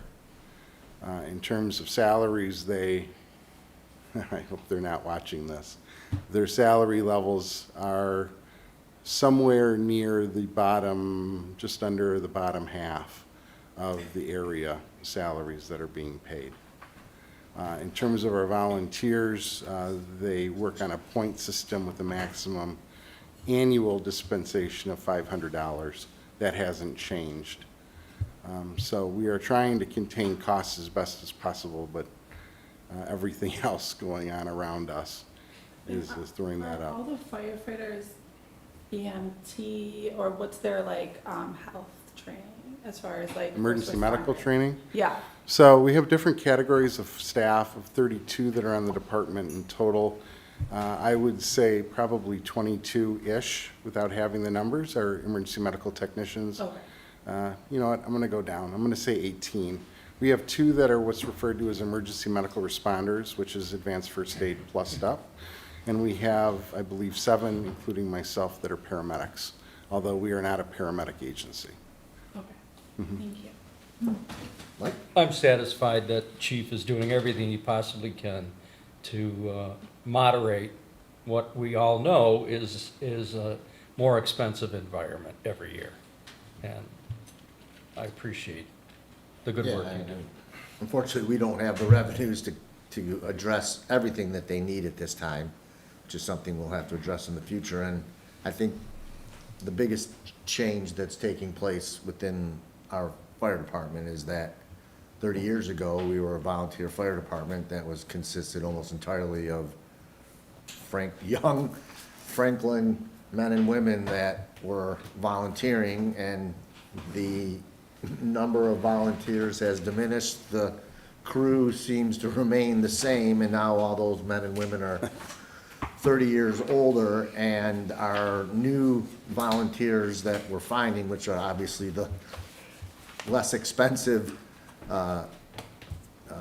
responders, is having to come from outside of the village, which means travel time is affected, which means response time is affected, which means we now are evolving into a fire department that's gonna slowly not be so volunteer and be more full of salaried employees, and it's those salaries and their health and other obligations that come with it that are, as we find within our police department and everything in business these days, are rising at a rapid rate. Can I mention one thing? Of course. I started in 1991. You're making me feel old. Right. We- And I shorted you a decade as well, so coming up on 35 years of men and women that have been volunteering. And you still have a full head of black hair. It's unbelievable. Well, just not in parts. Life Magazine and the Free Press actually published articles in the early 60s, specifically about our fire department, where they reflected on the bank president, the real estate agent, there was an insurance agent, that were all literally running to the fire station to go on calls. Back in those days, dispatch consisted of 5 or 6 residents who had a party line phone set up, and they would take turns as to who would answer the call. The severe weather siren at the cemetery on the hill used to be a call out for the volunteers, so that has gone away 20-ish years ago, and it's been replaced with technology. We take advantage as best as possible with reference to being able to obtain funds from other sources, but in short, as the President alluded to, the costs and the times are changing, and one of those things, not to mention the cost of fire trucks and the amount of time it takes to acquire them, which seems to increase by the day based on tariffs and other things post-COVID. Just my opinion. Just a quick question, Tony, and you may not have a firm answer on this, but what are your hiring goals for this coming year? One additional person. One, okay, and then after that? Well, the goal, let me back up though. The goal is to maintain 2 people at the station 24 hours a day, 7 days a week. Okay. It affects a safe response. It affects the ability to initiate a fire response. Yeah. The key there is to initiate. Having 2 people is certainly not going to put out a fire, but it's going to make a start. Okay. So as we work, and as we worked with the villages, both Franklin and Bingham Farms over the recent term, we're trying to work collaboratively towards what the future looks like. At this time, other than bringing on one person and adjusting the budget towards reflections of minimum staffing at the station, I really don't have enough knowledge. Okay. Or buy-in's not the right word, but enough voice from our customers and within our fire commission to be able to discuss tonight where we're going 2, 3, 4 years from now. I know some of the people that are volunteer fire people, and they're nearing the end of their careers, and I wondered if, how that translated into your thinking about staffing. Well, interestingly enough, approximately 70% of the country is staffed by volunteer firefighters. The problem is the average age of those firefighters is nearing the mid-50s. And so, again, where we look at volunteer opportunities, or those seeking volunteer opportunities, I met with one person last week, young, trained, continuing on with her training, but she lives at 8 Mile and Schoner. So for a medical response, she will never be there in time. And what we've done, and this is something that I didn't start, but this was started before me with Chief Tice, was a program to allow those who would not be suitable for emergency responses because of the timing to make up for that in terms of station duty. So it provides us with reference to someone at the station, so if the call comes in, we have that opportunity. And that is tracked and that is reported out annually in terms of our volunteer hours spent, which last year equated, I want to say, to about 1.3 full-time people. So the average, with the cost of them, that equates to probably less than $20,000 overall in terms of insurance and stipend amounts. And so in lieu of spending a full-time wage for over one person. So the dollars add up. It's just now we're facing post-COVID those additional costs. Turnout gear, which was, we'll say, $2,000 a set, is now approaching $5,000 a set. It has to be replaced every 10 years. So federal grant funding in that area is certainly not present at this time. David? Yeah, so this is tied to the budget, but also just a question that relates to operations. For a volunteer firefighter, in order to become a volunteer firefighter, I think you were promoting it at one point, as far as just like, hey, news, just general FYI, there's a cost associated with getting certified as a volunteer firefighter, is that correct? like a training or something? So there are several trainings. The state of Michigan does not differentiate between paid and unpaid. The same rules apply to both. So the EMT program, Emergency Medical Technician Program, for a full active volunteer would be EMT, which would be reimbursed, so $1,600. The Fire Academy, which again is we're part of a group effort, that equates to not a direct cost to the academy because that has been covered previously under fireworks funding, but it's time that I have to send my folks to help instruct. So 80 hours at this academy, 40 hours per person. There are uniforms, there is insurance, there's work comp, and work comp, although they're unpaid, work comp does allocate $1,000 annual salary for the purpose of creating the policy premium. Are we reimbursing any expenses to a volunteer for going through that? They will go through their EMT program, they'll pass the program, pass probation, and then we reimburse them the costs. So they are not going to be paying for the privilege of being here other than their time and their fuel and their personal vehicles to get here. Okay. Wait, don't they get a stipend for every call that they answer? They do. We work on a points program. They earn 2 points. Last year, each point was worth, I think, $1.05. So in short, they get pretty much nothing, and it's capped at $500. What you're thinking is a pay per call Yes. program. We do not have that. Okay. No. No. We don't, as of right now. And how old do they have to be, 17 or 18? No, That's like, illegal. because- I actually have a discussion with a retired firefighter from Broward County, Florida tomorrow who wants to volunteer. He's 70 years old. What about on the other end? Like, 18. 18? Okay. Yes. Yes. Okay. We don't look at age, we look at ability. Yeah, I wasn't Yeah. sure if there was a minimum age for like high school seniors could apply. We've had in the past, high school students, it's been a number of years. The issue that we get into is we don't do a lot of the things in-house. So there are scheduling conflicts, and then in terms of licensure, they would need to be 18 years old to obtain an EMT license. I haven't checked on the firefighting side of it.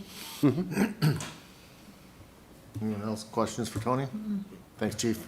Thank you. I have one legal question on this.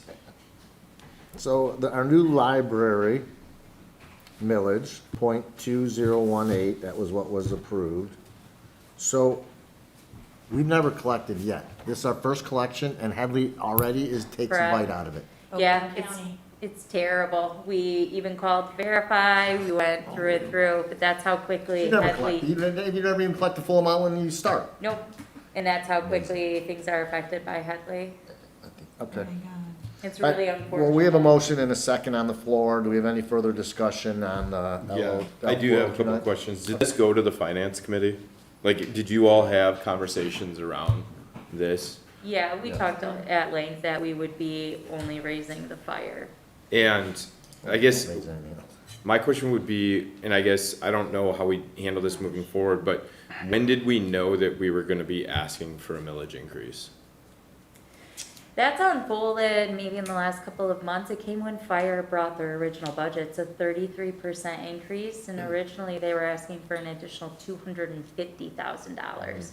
Over the last 2 months, we've been able to get that budget ask down to something reasonable that we can fund solely through our ability to collect and not through creating a further deficit in the general fund. Because my personal feeling on this is twofold, which is if we knew we were gonna bring this for action by us, I would have loved to have additional notice beyond just, the first time I heard about this was at the legal committee when it was on the agenda.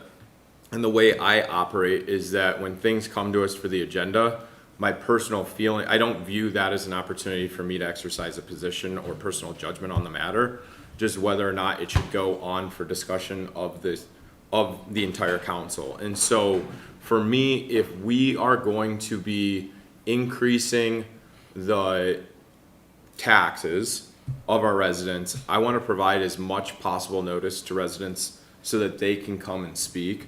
And I just find it difficult that, yes, I understand that we did everything under the law, but as far as a matter of providing the courtesy to residents so that they can have a voice in whether or not we increase their taxes, if we knew about this 2 months ago, I would have loved the opportunity for us to have notified residents to weigh in.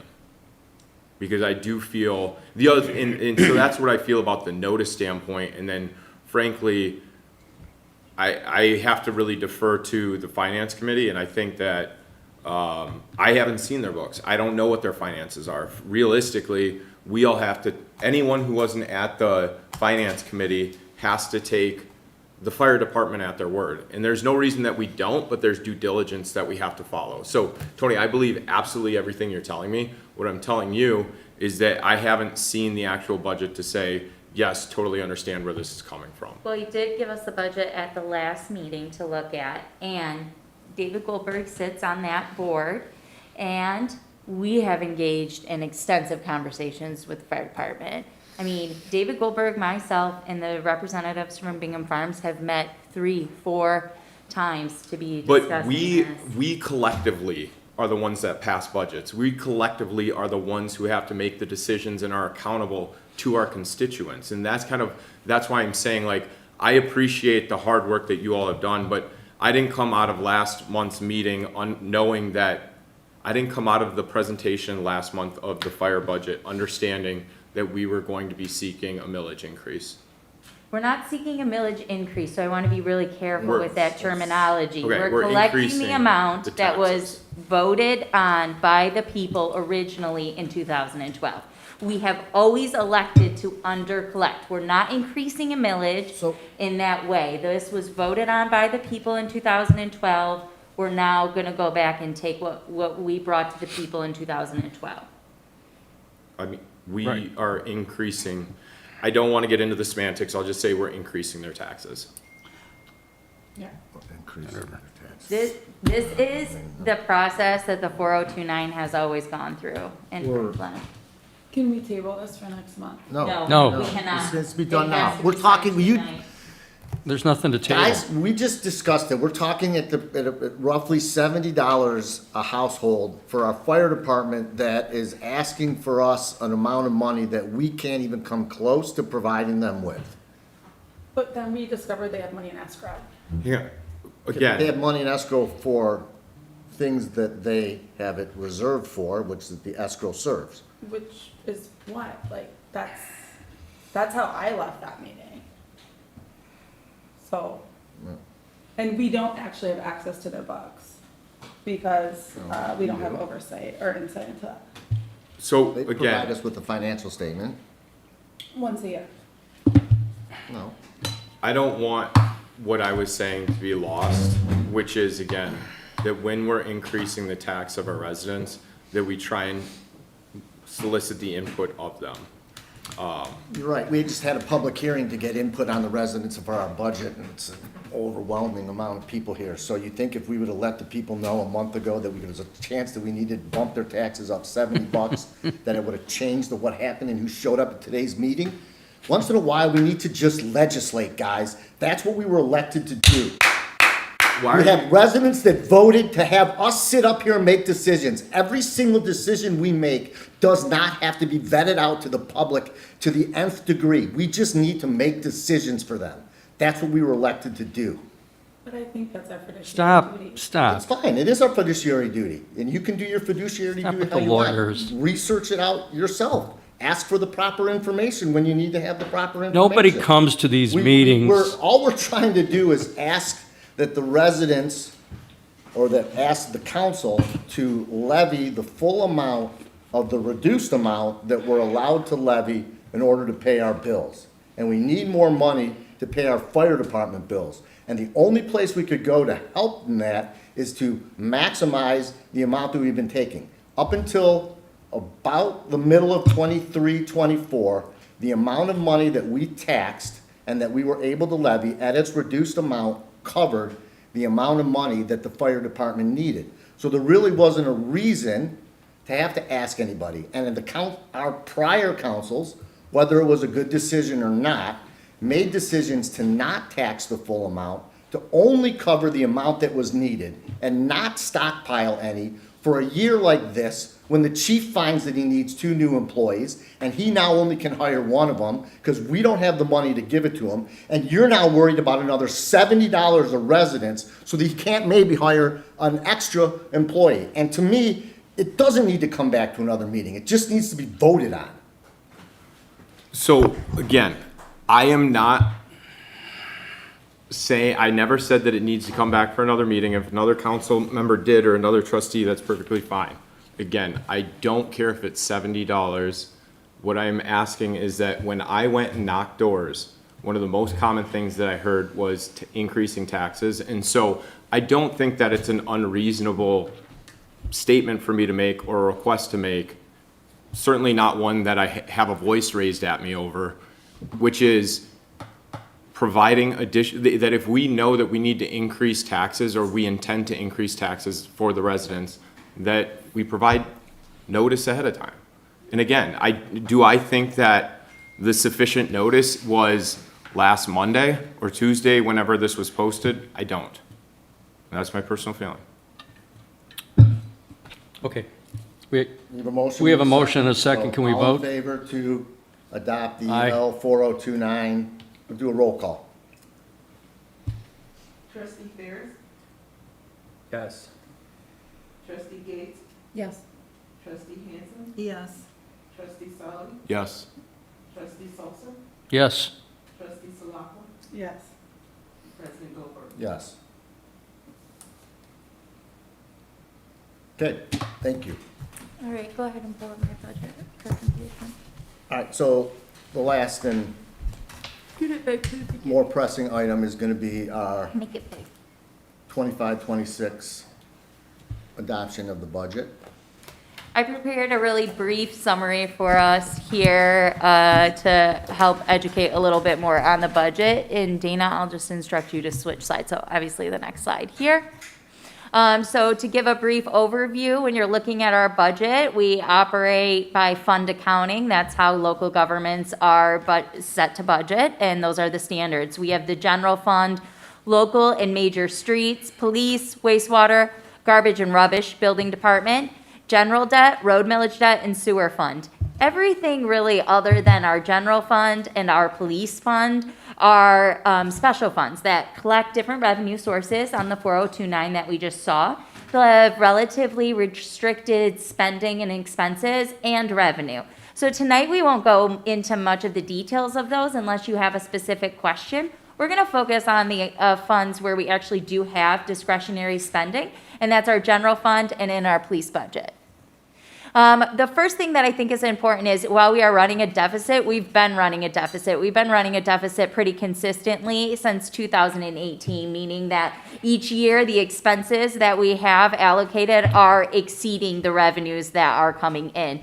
The only reason that you see some relief, next slide, sorry, Dana. As a result, the fund balance, which when we say fund balance, we're looking at the general fund, how much of this discretionary money is left over at the end of the year, continues to dwindle down. So you see that the budget in 22 and 23, it had a lower ending fund balance, and then you get to 23, 24, and you see that it increased. The reason that that increased was from the Headley rollback that was voted in by the people in 22. If you went back to the previous slide, you would also see that the deficit that year was lower, and that, again, was because of this Headley rollback. So while we went to the people and we restored our original millage rate, it was really a temporary effort to alleviate long-term budget pressures. It was never going to cover long-term structural deficits and growing service demands, which is what we see in this budget. To note, fund balance for this current fiscal year that we're tying out, we are increasing that fund balance by an additional $120,000.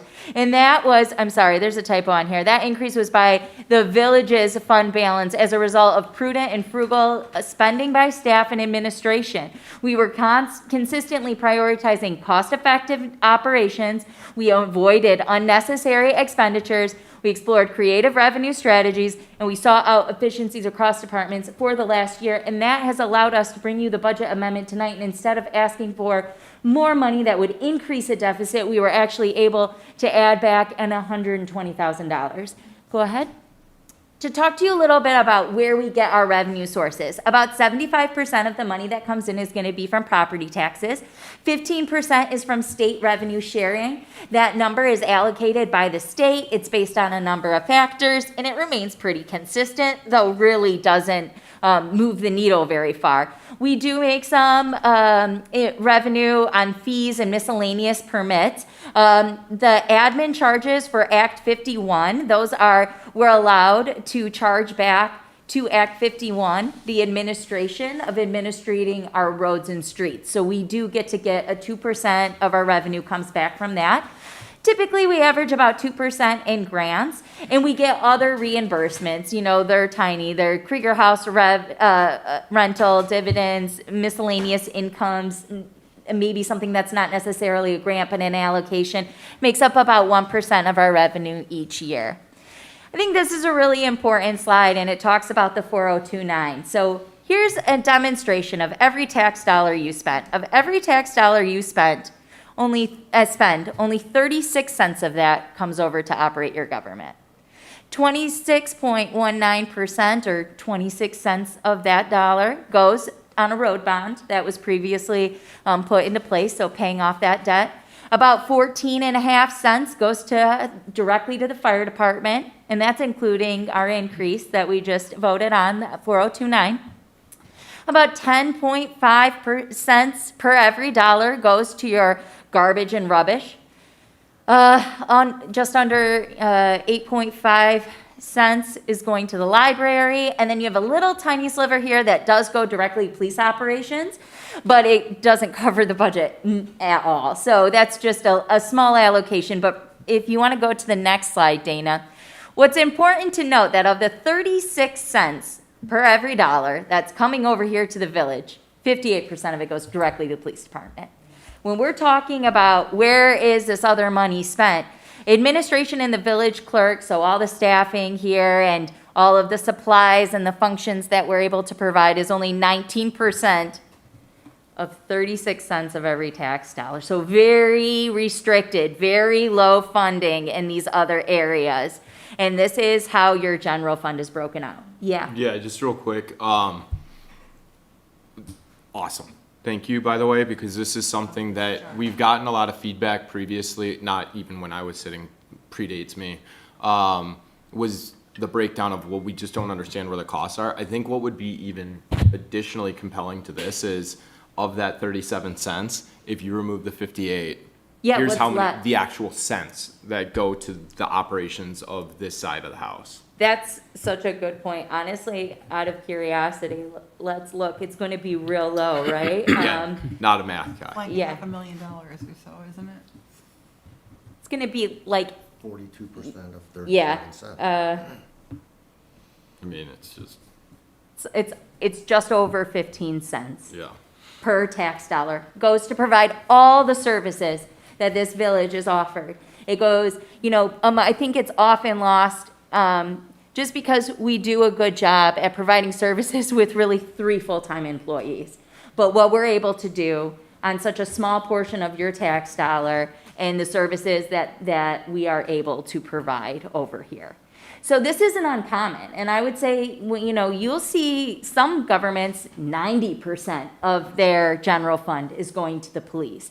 So that's a result of just rising costs in public service and not adjusting revenue at the times. And it illustrates a problem not only in Franklin that's not sustainable, but really across the board. I've seen it over 90%. So we run a pretty lean budget, and when we're making cuts, or like I did in this budget, I cut over $338,000 worth of spending in the budget that you have. Now, other areas had to increase, and our police budget increased. So the net isn't exactly that. But when I'm looking through this to see where we can save money to improve our fiscal strength and health, I'm really talking about the 17 cents per tax dollar that comes over here. That's where that focus is. Any other questions on this one? Okay. I'm gonna break it down, really, we're gonna talk a little bit about police, about how that budget changed and where those trends were. This is the same, presentation that I went over to Bingham Farms and gave with Chief, months ago, a month and a half ago. And then we're gonna talk about the general fund. Now, like I said, there's streets, there's wastewater, and water, rubbish. Those funds have such little activity, they're very restricted. I'm absolutely happy to answer questions, but I don't think they're pertinent to like these type of strategic budget discussions. So let's talk about the police fund, about what we're seeing over there. So this year, the entire police budget is about $2.6 million. It's a 3.4% increase from last year. I mean, and when we're talking like the fire increase was 33%. That was the first increase we got. So the 3.4% is pretty modest for what we needed to get done. Again, 58% of the money in our general fund goes directly to the police department to fund them. Right now, the funding sources are 58% out of our general fund, and half of the police budget is funded by the Bingham Farms general fund. There's also a portion that comes from the Special Assessment District, which is basically the commercial district right across Telegraph, and that's collected by Bingham Farms and passed over to the fire department. If you remember my image of the dollar, and I said a very small portion goes over to the police, that's equals about $172,000. So out of $2.6 million, the public safety, the police millage you see on your 4029 really is not moving any needle. Now this budget may look like a lot, but I think it's really important right now to highlight there's a lot of obligated spending for retirements and retirement health care. Pension funding liabilities and retirement health care make up about $600,000 of this police budget. Next slide, Dana. Okay, so what I did for you, this pie chart is just the police expenses, okay? So we're gonna see personnel, retiree health care, equipment and supplies, training and travel, contracted services, building and property, fleet and fleet maintenance, legal, dispatch and prisoner board, communications, and then some other. It's a really text-heavy slide, so I'm not going to read it line by line, but the important thing to note that of the $2.6 million we see going to the police department, they're using $1.6 million just to fund personnel. Personnel takes up a huge chunk of their budget. The next largest chunk of that budget is going to be in retiree healthcare, those pension obligations that we have. Now, we did write for a grant, not last year, the year before, to bring up the funding to about just under 60%. We were successful in receiving that grant, but we still have unfunded liability hanging out there and thus need to keep up on these payments here. Other expenses that are notable, the fleet costs us about $130,000 a year, but we are choosing to retain one of the vehicles that we had and not sell it. And that was intentional to grow our fleet. As we heard tonight, we had another one out of commission, so it's important that we have a backup vehicle there. Building and property maintenance is at $109,000. Contracted services at $72,000. Legal, dispatch, prisoner board services, these are all outside contracted services that are specialized. That equals about $69,000.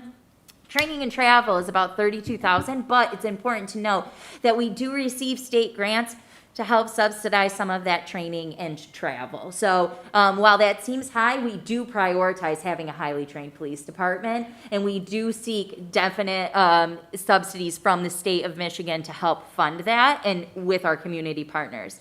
Equipment and supplies, including like ammo, bulletproof vests, tasers, those type of things we're gonna see at about $32,000, and there is a communication cost of about $11,000. So when we're talking just the police budget, not the general fund, we're making big transfers from the general fund over for the police department, but these are the expenses.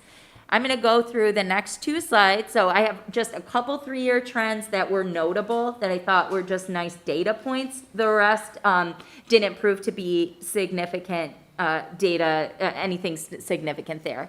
So the first one we'll see is personnel costs are rising. This is not a Franklin problem. This is a problem across all boards. It is now becoming so much more to go ahead and attract, and even more than that, retain qualified police officers. Now, our budget increased a lot here Part of that was due to taking those part-time positions we had and making full-time positions, and we saw that influx in this current budget, and that's why you saw such a great big jump between 23 and 24. We're really pretty stable for having a contract that was opened this year. We made very modest negotiations with our police department. They were successful negotiations, and that's where you're able to see this 3-year trend kind of start to even out. We would expect this to stay about here for the life of the contract, which is another 2 years. And so that cost should remain pretty consistent. Yes. Do we have any data predating 2023, 24? I mean, because this looks astronomical, but in this grander scheme of things over the last, let's say, 10 years, how does it look? I'm not sure. I don't have that data on hand. But I can say that it's been a pretty steady increase. I think one of the greatest... Also, you have to look at this. This chart could be a little misleading. Let's look at it in millions, too. We're talking a $200,000 increase, and I'm not saying that that isn't substantial, but that's what it was between 23 and 24. I would say that your trends are going to be tracking upward, and every time a contract opens, you'll have the same proportionate increase. But I know I'm not going to ignore the fact that costs are continuing to rise more and more now, and this is going to be a trend. This is going to continue to cause a huge drain on our general fund and is a great contributor to the reason why we run a consistent deficit. Next slide, please.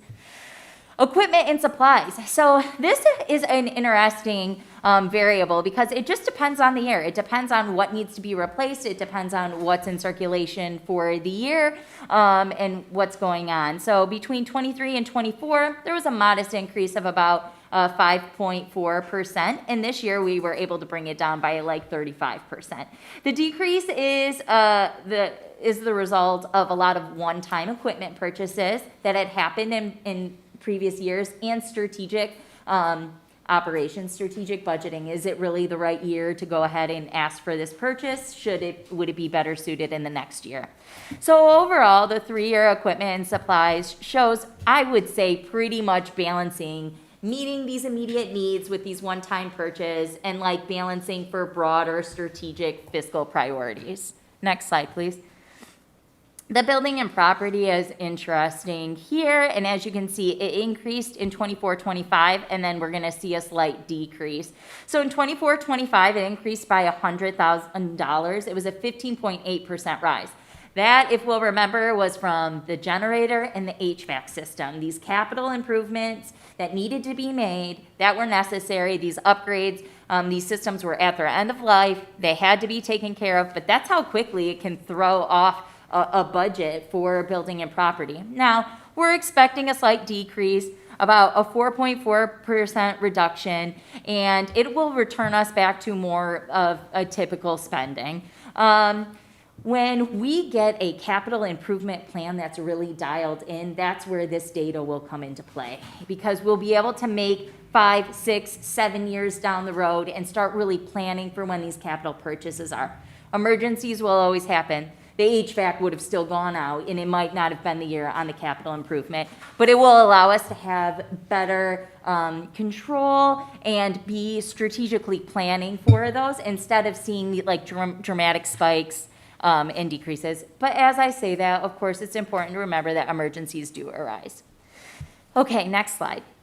Next, we're going to talk about the general fund, and I don't have any of those same trends because it's just not the same budget at all. So we're going to go ahead and talk about in our general fund where some allocation changes were, and then I'm going to go ahead and open up for discussion and questions from the council. Next slide, please. So instead of 3-year trends in general fund, like we just saw over there, one of the big things we're looking at and we're talking a lot about is salaries, and that's what we're going to see on this chart to the right. So I did highlight some of the areas where like personnel costs are rising, and that is definitely affecting our budget. The chart that you're going to see is the yellow bar is gross pay, taking us back to 2022. Council, when I circulated some of the budget materials, this is the spreadsheet that I showed you. This is just a visual graphic of that. So this is consistent information that you would have already seen. As we can see, budget gross pay increases and decreases, and that depends on how many people you have on staff. which I think is really interesting, is yes, 2026 in this budget does have the highest breakdown for personnel costs, but it is significantly, comparable to what we saw in 22. And that is because in 2022, we had a building clerk, we had an assistant building clerk, we had an economic development director, myself, we had an assistant director. We were just more fully staffed. And so when you see, and then it went down, why did it go down? Well, we never got back up to that staffing again. Now in the new budget, we would hope to get back up there. So is 2022, the number of employees we have, the same as 2026? Yes. Okay, so, Personnel costs are more expensive. okay. But I can give you Yeah, no, the breakdown of what that is. So in 2022, the total personnel cost was $445,000. In 2026, it's $50,000 more, $496,000. Now, keep in mind that that includes increases in payroll taxes, which are up by 34%.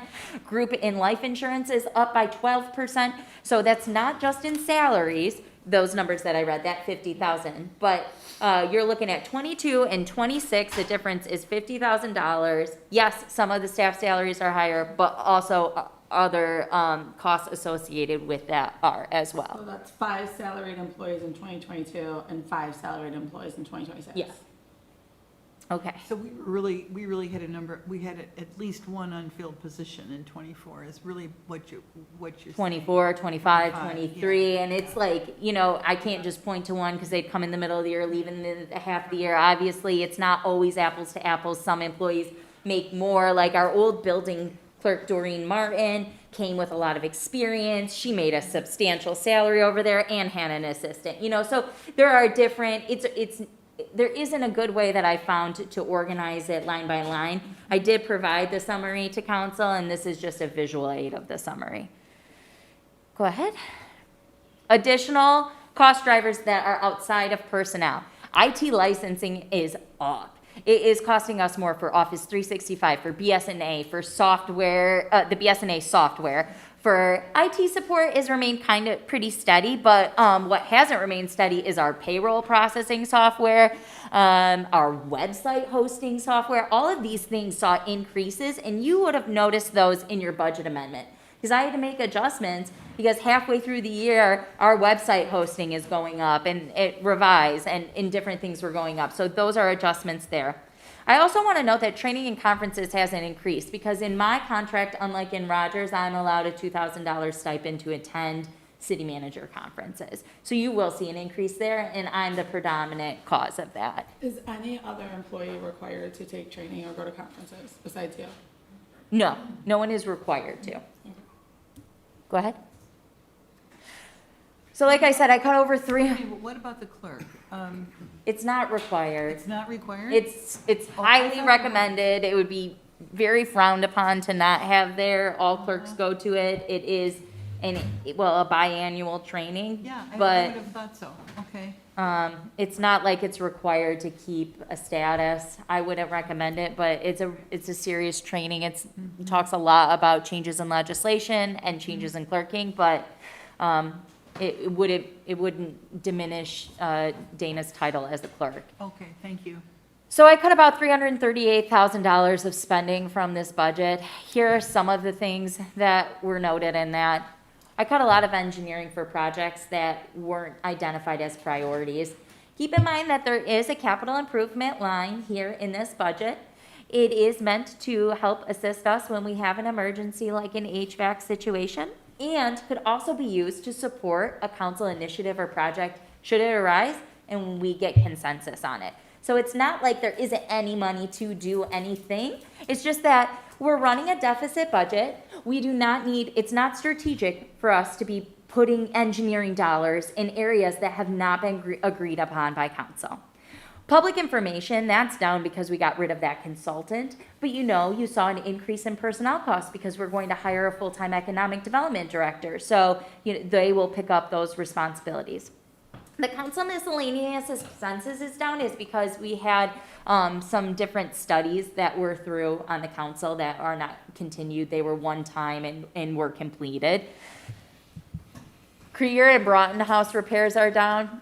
It's twofold. One, we completed some Krieger house repairs that didn't need to be put back in this budget. Two, I cut almost every non-essential repair to this building. It's not the year for us to be doing that, even though there are definitely a laundry list of wish and asks that we have working in a 200-year-old building.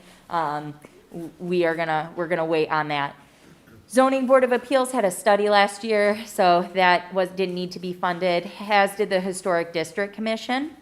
Audit expenses and consulting services have cut. I've cut over $25,000 in that just by me personally picking up those responsibilities from your previous administrator. Public information consultant expenses, we talked about that, has gone down.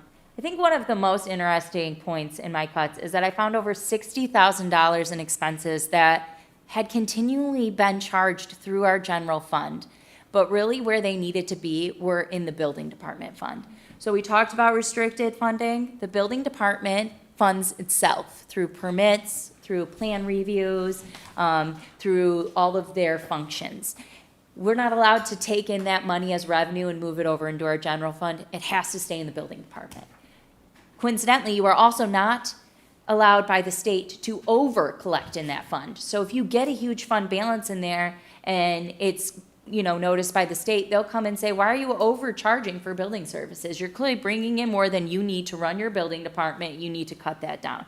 So I look at our budget this year and we have a $700,000 balance in our building department. And that seems really shocking to me because I know that comparatively the expenses that are being charged, for example, our permit fees, are reasonable and they are in line and in fact haven't been adjusted in years. So why is all this money sitting over here?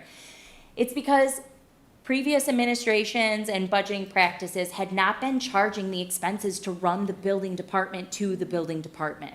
What that means is that I went through and looked at our internet and our water bill and our all of our utilities and our personnel, including some of my time. I spent about 20% of my time working in the building department and made appropriate allocations for that. And that freed up an additional $60,000 from our general fund that just shouldn't have ever really been charged there, in my opinion, should be over into the building department fund. So what does that say about the building department fund? We will continue to budget in this way. I stand by the fact that our building department charges very reasonable, comparable rates, and if anything, they're pretty low. They haven't been adjusted in years, but I'm not suggesting that. We will continually eat down at that fund balance over there and get something that's a healthier fund balance, which I would consider in that account to be more like $350,000. But it is important for us, staff, and for U.S. legislators, as when things come up that we are appropriately saying, whoa, is that where it should be? It should be in the building department. And that's my job as an administrator, but you can always check that. So another important thing when we're talking about staff salaries is code enforcement and our building inspector are over in the building department fund. A portion of Susan's salary as the assistant administrator is charged to the building department fund, and that's because she's working in the building department. We are answering phone calls, issuing permits, working with developers. A portion of my salary will now be allocated over there. So yes, we saw personnel costs increase, definitely, but we definitely added more that was over into the building department. Next. So in summary, this is, we're calling it an education year on the budget. It's not a fun year for a bunch of, bells and whistles and fun projects, but there is wiggle room in there for when we do have a project that we need to make movement on, say a pathway or something to that effect. It's in that capital improvement line.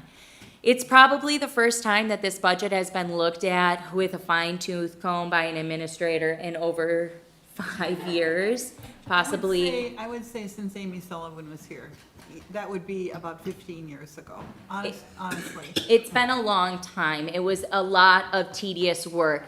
To give you an idea, typically the administrator was not playing an active role in this, and Plant Moran and our staff were working to develop it. And honestly, I think they did a great job. It is an administrator's job to do this.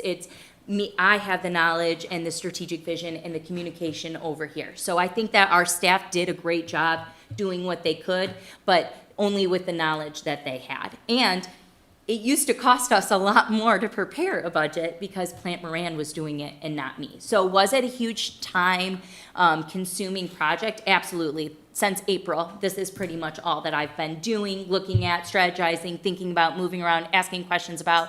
But I think that what I'm presenting to you tonight is a budget that I have been prudent in, that I have found cut costs in, that I am trying to build a foundation to where we can get our strategic priorities funded. And this is a cycle. It repeats every year. So we'll start this again and hopefully we'll get into a better groove of it. So that's my budget presentation. It's brief on purpose. Now let's go ahead and open up. Can I just say that in nearly 20 years of sitting in this room, that was the most comprehensive, professional, spectacular, and complete budget presentation we've ever had. Thank you. Congratulations to you. And thank you for that. That was spectacular. Thank you. And I would like to just quickly address the fees structure, because I've been talking about this for a long time. Somebody recently told me they rented the Krieger House for a day and spent $200.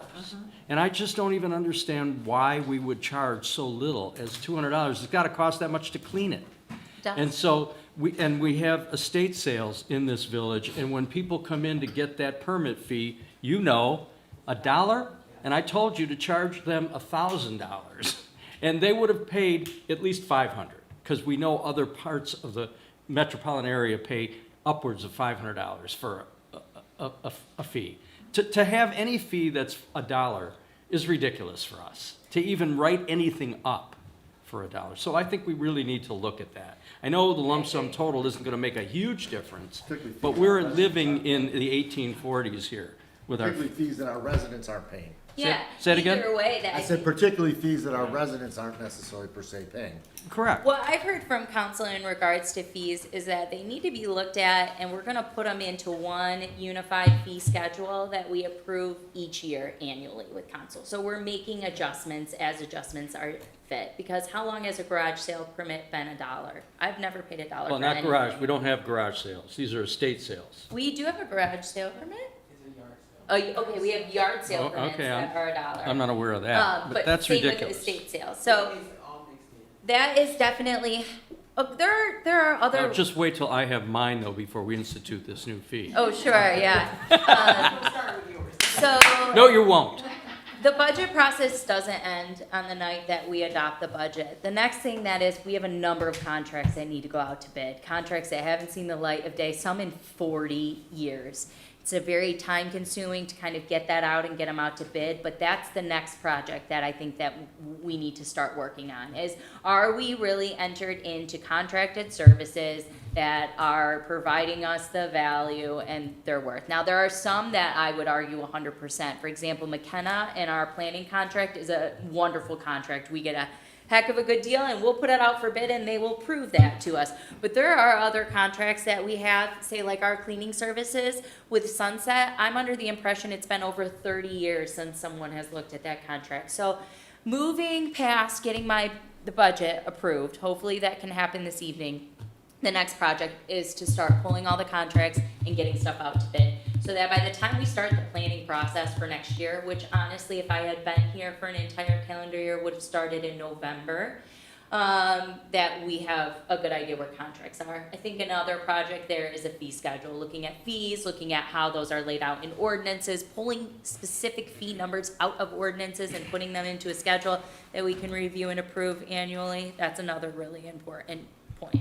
So tonight, we're not solving all the problems. There's still a lot of strategic movement here. There's a lot that we still need to do and continue throughout the year, but let's talk through the proposed budget. I'm happy to answer questions and see what we can do to get this adopted. All right, so. Do we want to make a motion to approve? Well, hold on a sec. I want to start with Meg on how she wants to go through this. And all of that hard work in reducing a lot of excess costs. And I agree that that's a starting point, but I'd like to think of the budget as the worst-case scenario. And that throughout the course of the year, we're always looking to spend less. The budget is what the maximum amount we would need to spend. I would hope that throughout the year, we have budget amendments that go the other direction. Obviously, things come up, but at the end of the year, like we did this year, it's, you know, I'd like to see that that same analysis be going on year-round in what we're spending. And you're, you know, as you now will operate through a full cycle of the village, you'll be in a better position for even next year when the budget comes to see where savings can be found. Absolutely. I anticipate, you know, to your point, you make a budget and you hope to operate within that budget. Emergencies come up, those require amendments, but at the end of the year, to have spent everything that you put in the budget, I think that would be very unlikely. They're there as a cushion so that we are able to operate, but I would anticipate, just like we saw this year, that next year we are underspent on the budget as a whole. That's what we'd like to see. We make strategic decisions throughout the year. And that could be something, so, you know, somebody bringing me something, oh, you know, I really think we should repair this or do that. And I say, no, not this budget. Next budget, we'll write it into the next budget, which staff probably got sick of hearing me say that this year. There was a lot that I waited to put into this budget. So we look to adopt a budget, but we are always looking, especially running in a deficit, to be prudent with spending that is over here. Okay. I think that probably the best way, in my opinion, for this would be to put a motion and a second to adopt the budget and then open it up for council questions. And but let's pause on that. If a council member suggested a change, it would, and if it is to be adopted, it would need its own resolution. So maybe, is it possible to open discussion without a resolution? Because I don't want to have one hanging out and then make a bunch of little ones in between. However they want to approach it. You've got the budget prepared, put a resolution, maybe amending it is more appropriate, so. Okay. I would motion to approve the budget as prepared. I will second that. All right, so we have a motion and a second. So now let's discuss the budget. If Yep. anyone has direct, specific questions for Meg, let's start with that, with any specific line item in the budget. If you want to start there Yep. versus, you know, general. Yeah, can I ask just with regard to the presentation? Yep. Yeah, Even start just, wherever you want to start. So start with you, David. okay, so with there's a lot of salaries that are moving over into well, let's, I guess, back up further. What is the deficit out of the overall, what's the overall deficit? What's the deficit coming out of the general fund for this year? So the general fund deficit is, let me pull up my Yeah. presentation. Take your time. So the overall deficit this year is $425,000. Okay. The largest deficit that you've ever seen in one year was in 22-23, and that was $541,000. Okay, and is that, how much of that is going to reduce the general fund? That we would consider all general. Okay, and the reason that I was asking that distinction is because you're shifting some of the salaries from Yes. general fund to the building, which operates separately. Yes. So is the building fund operating in a projected deficit this year? Absolutely not. So the building fund before even starting was $700,000 balance, and I would think that the building fund, I can tell you, is projected to have an ending balance of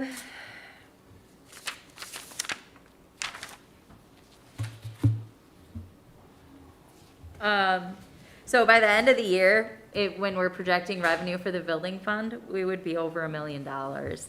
We're projecting the building fund to be down to about $999,000. So So $138,000 in spending. 138 is what their surplus is for the, okay. Thank you.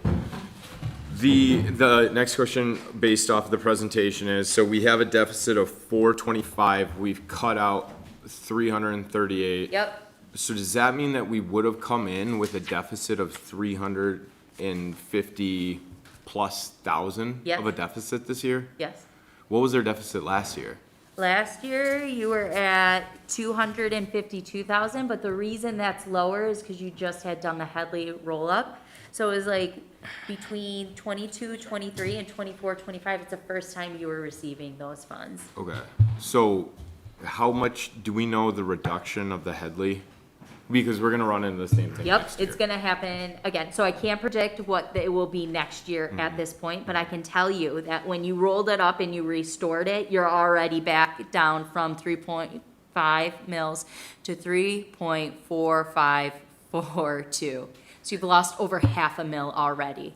In half a mil, so 0.5 mil? Yeah, And 200 grand? yeah. 200 grand. Okay, so, And there's that 200 grand between your deficit last year and your deficit this year. Now, the reason that that number would have continued to increase, you have to remember that the police increased by that. right. A lot of that would be Right. that cost. okay, that's very helpful for painting that picture.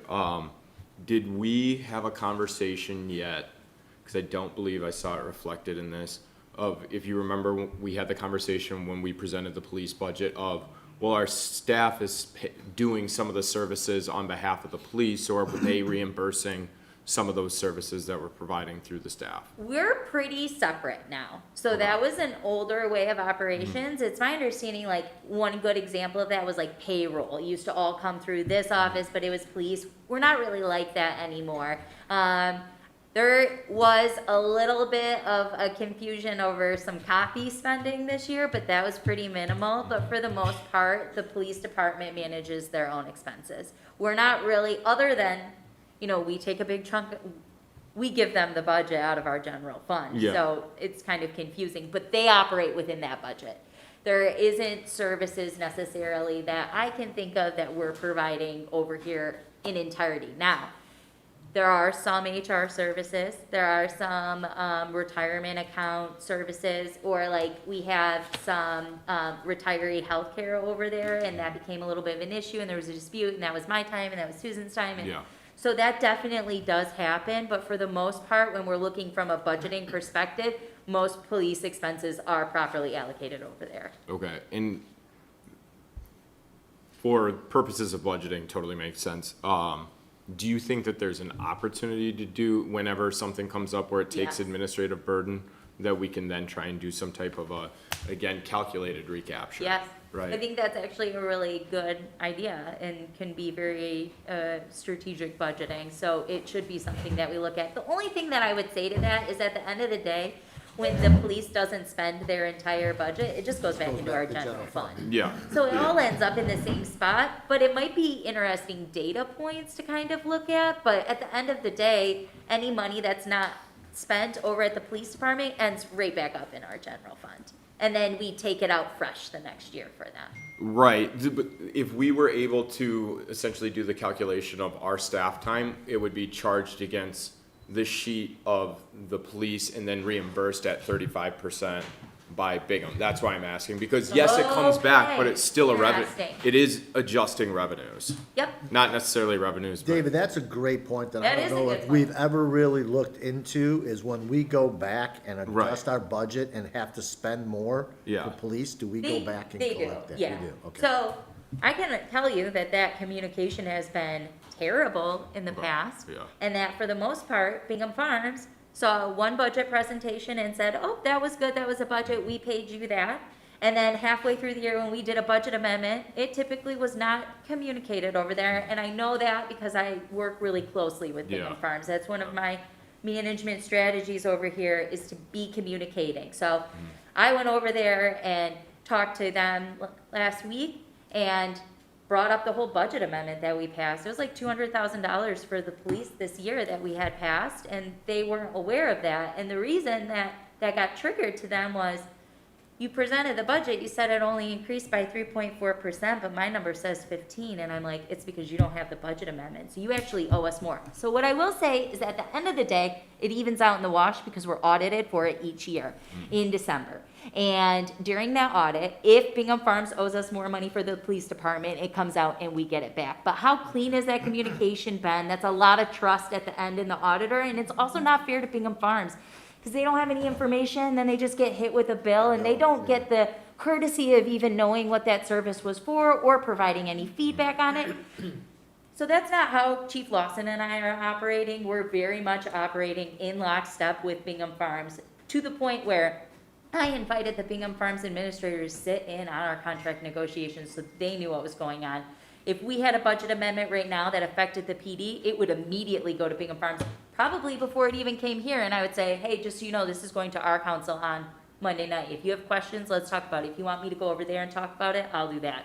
So these are good points, and I can see what you mean by like staff administration. Like, it wouldn't matter if it was just Franklin, but it's not just Franklin, and so that is a good point. Let me mull that over and think of more examples of where that could be used and try to keep track of that as we move through. I think it would make sense to do that 6 months from now in a budget amendment. Yeah. I think we talked about this 2 months ago when I brought up that you said like 50% of the first 3 months of this year was spent on police negotiations. And so every 3 years, they'll see like an increase in time for you. So 50% of your salary for a quarter of the year was spent to benefit them directly on their police force. So that's, I think we brought it up a couple months ago. It's a good point. So let's take a look at it in 6 month chunks for the next 6 months. I'm gonna remain more cognizant of that and try to keep track of it, those data points, in a different way. And then it might make sense for us to bring forth an entirely separate budget amendment, not our regular December one that has all of our stuff on it too, but that just accounts for that, and talk to Bingham Farms about it. Is there ever any animosity, so like in that scenario where we're saying 50% of your time, 1/4 of the year, every 3 years is spent doing that, is there ever any animosity around, is that actually true or accurate? Any pushback in that way? It depends on the relationship and the communication, but I have built really strong relationships over there, and I've been really transparent with Bingham Farms. I mean, I allowed Ken to come sit in all of our negotiations, and he didn't even play an active role, just so he could see what we're doing. Yeah. I kept him on all of the email threads so he could see all of the work that I'm putting in. So no, not until it becomes a question, but I'm very transparent and I keep good records, so I don't see where that would. Bingham Farms, their biggest reservations are, one, in past years it had been insinuated that they weren't paying their fair share, and that went over like a lead balloon, and I don't believe that at all. Bingham Farms has been nothing but an excellent partner, and we have a beautiful police force to prove that, and that was taken with a lot of offense and created some animosity, but we've corrected that. And then I think that the other thing is just like not being included and not knowing what's going on, and then just receiving bills and not even getting an opportunity to communicate with their council where these bills are coming from. But Chief Lawson and I have changed that dynamic. I mean, this is the first time the administrator, but I went over and presented this budget to them, you know, and that's the first time that this has ever happened. And I took questions from their council too. So I think that it's so important to frame as we move forward in 2 small communities, we are going to need to share more services. And I've said this to Bingham Farms, and I'm saying it here, and I'll say it a million times. Cross-functional governments are the future. We are not going to be able to afford everything on our own all the time. And so we need to look for ways to continue to work together. We work together on our police, we work together on our fire, but we need to keep open minds and open lines of communication to find ways to continue to share costs by working together, because we're too small to survive for the level of service that we want for our residents on our own in the long term. And that's just a general government strategy that's happening everywhere. Excellent. So, Go ahead. sorry. David, you got Are we more? going in No, order? that's it. Okay. That's it. No, No, I mean, No, we're no, going good. any I was order. just asking questions around. So I have like content-based questions and I have procedural questions. Just in general, when I ask questions, it's not like I'm not going to support something. I totally support police and fire, but there is going to be a trade-off. So knowing that I wanted to support the police and fire contracts that would cost our residents more was my intent, than to go into this budget and look at ways to cut things that weren't as important as police and fire. So when it comes to, and we talked about this a couple meetings ago, the life cycle of IT equipment. So why is it that every year we're increasing the budget for computer equipment and supplies when like it should be like, okay, this is the year we purchase this equipment. The next 4 years is its life cycle, and then we'll have another big purchase in 5 years. It's a good question, but you have to think about how much staffing changes. So you see it increase because I needed a new computer I knew area, last year. right? And so did Chief in this past year. Yeah. And then we got more staff than over here at the PD, which caused an increase in technology. I would say in general, we run our laptops into the ground. But like, I'm bringing over a new economic development director. I don't have a laptop that is up to speed that would be able to give them. Now, they don't need anything fancy. I'm big on, you know, I mean, like, this is a refurbished computer, and this was the new one that you bought me, right? So it's nothing fancy. But to answer your question, I mean, those are type of things that you see in capital improvement plans. We don't have one here, and I haven't had any time to prepare one. So you would see like mass replacements in there, but it's always changing when staffing is changing. Okay, so that's what I looked at. So I went through the administrative line item, computer equipment and supplies, $15,340. Then the clerk has a separate line item for her community equipment and supplies. Then the community programs has a separate line item for their computer equipment and supplies. So all these 3 different lines are getting their own budget for computer equipment and supplies. So like, I totally agree with you. Community programs, when a new ED comes in, should get computer equipment and supplies. But like, why are our clerks and why are yours next year the same? And just can I add to that? Yeah. So computer equipment and supplies includes Microsoft licensing, BSNA licensing. It includes IT support. It includes the BSNA. You need a separate software support fee so that they can program things. And it includes, this year, it includes a village server update because we've been told that we have to have some sort of server update here. We are absolutely operating in a danger zone where we risk losing everything that we have on our server because the technology is so outdated. So it says computer equipment and supplies, but it also covers other things, and it's not necessarily just like physical laptops. okay, is that coming out of administration or is? That one is the administration. I mean, I can give you it's all in the budget though, in the footnotes of where and how things are broken So down. can we reduce the computer equipment and supplies and office supplies line items from the clerk fund since it's coming out of the administrative fund? It's not the same though. That includes, so in that one, the 215 accounts, it includes the 2,500. What else do we pay out of that one? I mean, basically, we're taking the computers, like the monthly charge and charging it out of admin, clerk, economic development. So you're breaking it apart. So we get one bill for like IT services, and then we allocate 50% goes into admin, 25% goes into clerk. So you can't really, and some goes over into buildings, so you can't really cut it, because then you would say the clerk can't ever have any IT support. It's not necessarily related to a direct cost.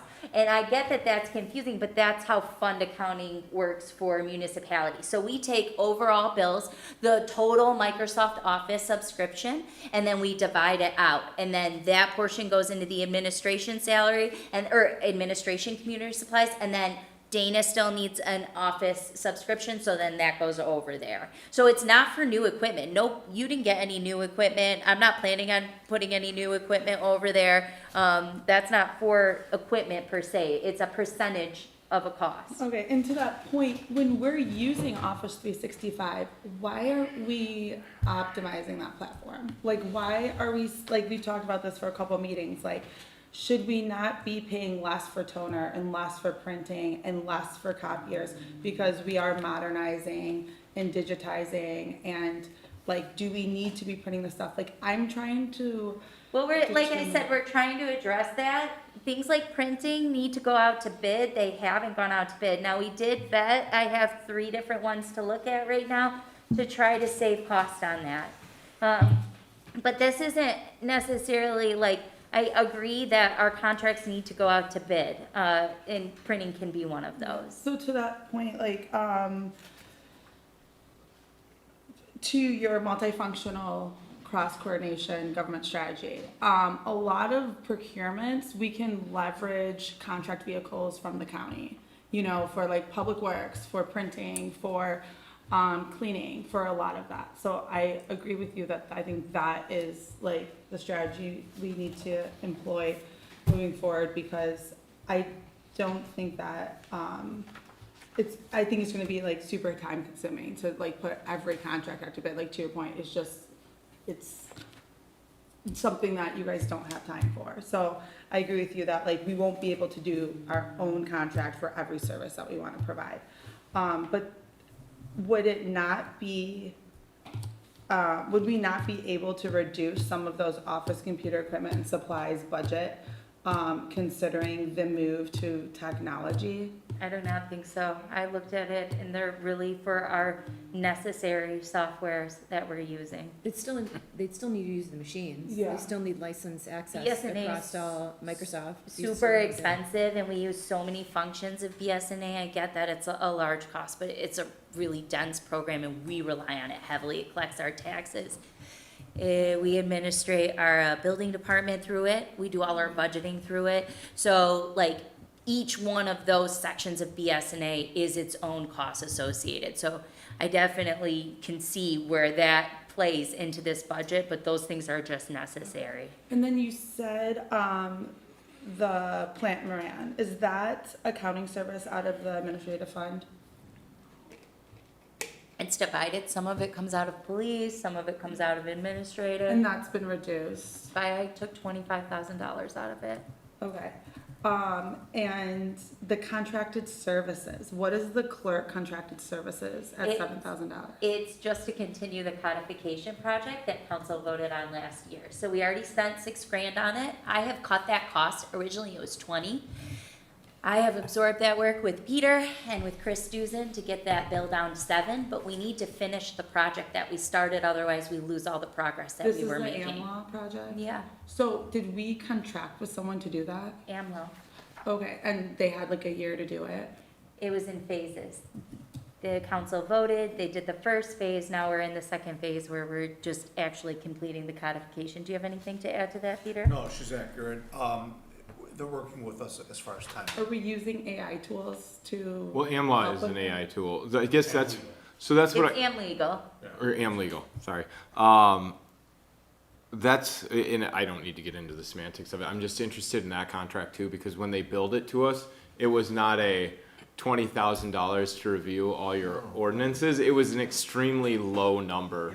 So I'm surprised that that's now moving. So they review, there's a difference between the review and the implementation. And that was my concern, and I had called that out in the initial meeting, is like, sure, you can flag everything that may have, it's again, right, like your paywall. It's like, hey, we Yep. found 32 issues in We your got ordinances. a 132-page report Right. of where our ordinances are outdated and contradict with state law. Peter, Chris Dusen, and I have absorbed as much of that work as Yeah. we possibly could to Okay. get that bill down, and it's still an ongoing project. I mean, you could cut it, but we would lose all that progress. Yeah, I'm that just we've interested made. at like what, again, I don't know. you I all wasn't have the here contract, you during handle it. the I know, initial it's an discussion. unfortunate situation.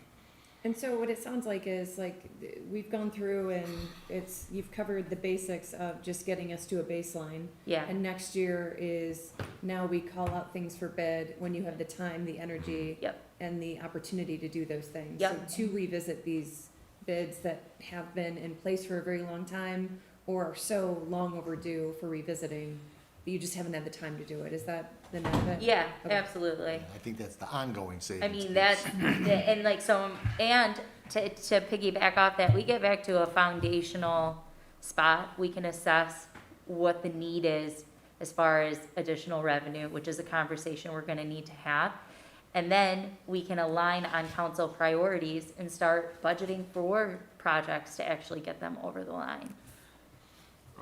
So, sorry, you keep going. Yeah, okay, the $20,000 for contracted services for community programs last year was 0. What is that? It, for community programs, that's Main Street, yeah. So we've always given $20,000 to Main Street. We changed how we were doing it last year. It used to just be like a $20,000 allocation. And then instead of transferring all of that money right over to Main Street and letting them keep it in a separate account that we don't have any control over, we decided to keep the allocations spread out amongst our accounts over here. Okay, who approves the money that comes out of that 20,000? It would be. I do, unless Okay. it reaches over $10,000. So That is, council would. is contracted services? What account number, please? This is just general. Can goods come out of contracted services or services PSCs? Professional services? No, they're professional services, they're not for goods. Because I put footnotes in everything. Yeah, so what I'm interested in, and I'll just get to it. If we're hiring economic development director. Yes. Which is professional services, why do we need contracted services in the same account at $20,000? Oh, because the economic development director and what we're paying for that is not the same as the allocation that we give to Main Street. Okay, so that's what I mean. We give Main Street, that's Main Street's budget. Correct. Okay, yeah, We've that's what I always was done trying to that. get at. Like, Okay. even before I came over here, I tried to find the resolution where it was established. It used to be established by annual agreements, but now we don't transfer 20 grand over there in order to maintain some fiscal control. And if we don't spend it all, then we get to keep it in our general fund, and they're not keeping it in So their it says account. contracted services, but it could just be any expenses from Main Street. No, it's contracted services, and it's related to contracted services. So the services are putting up and taking down the street banners is an example, providing small business workshops is an example. Like, they actually are contracted services, not for general supplies. Oh, okay. So to the point, the economic development director, my proposal was to make it at 60,000 because if that person is doing contracted services such as running these small business workshops or. They're not.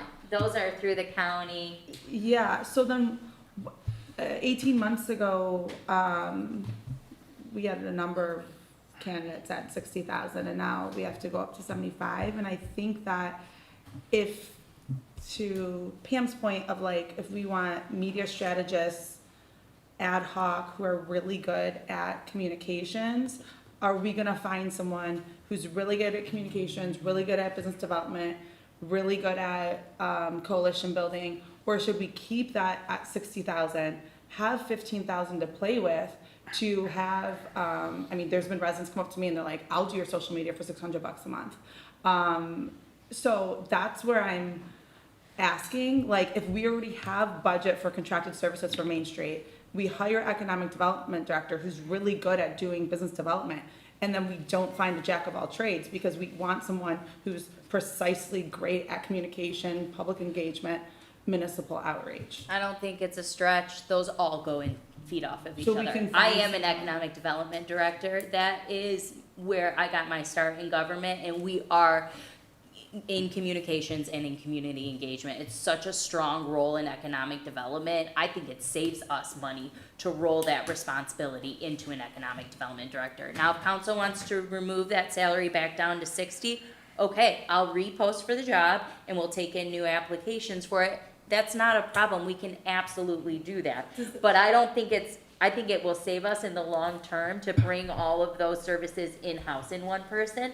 And it's not like we're asking a finance person to be really good at community engagement. These areas of government and public administration go hand in hand. And you already have someone in mind for this position, and that person is not gonna accept 60,000. True, but we could repost and. I understand, but if you were point of fact. You wouldn't hire somebody that didn't have the skills needed to cover the No. gap between the 60 and the No way. 75 and give them the 75.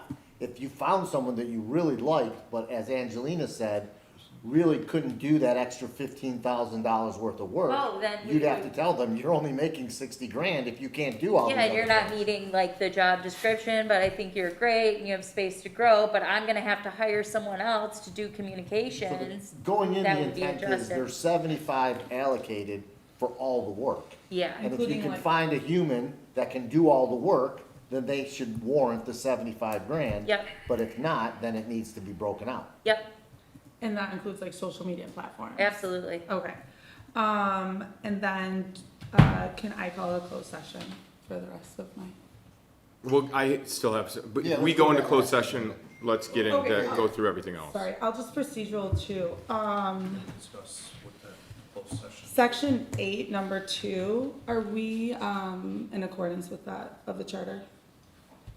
Well, Repeat your question. hang on, that's where I'm gonna get into this topic, so I just wanna make sure that we do it in like, that what I want, personally, with the budget, Meg, you were put into an impossible position because you've been dealing with trying to clean up chaos, right? Which is a difficult thing. And the reason that I think it is a impossible position is because I think it's been lost on council over the years that our charter mandates that the budget that we pass does not exceed the revenues that we take in. And we have totally lost sight of that, which means year after year after year, the council sitting up here is violating the charter. And we're gonna have to do that again this year because I can't imagine a budget in which we can cut $438,000. There's no way.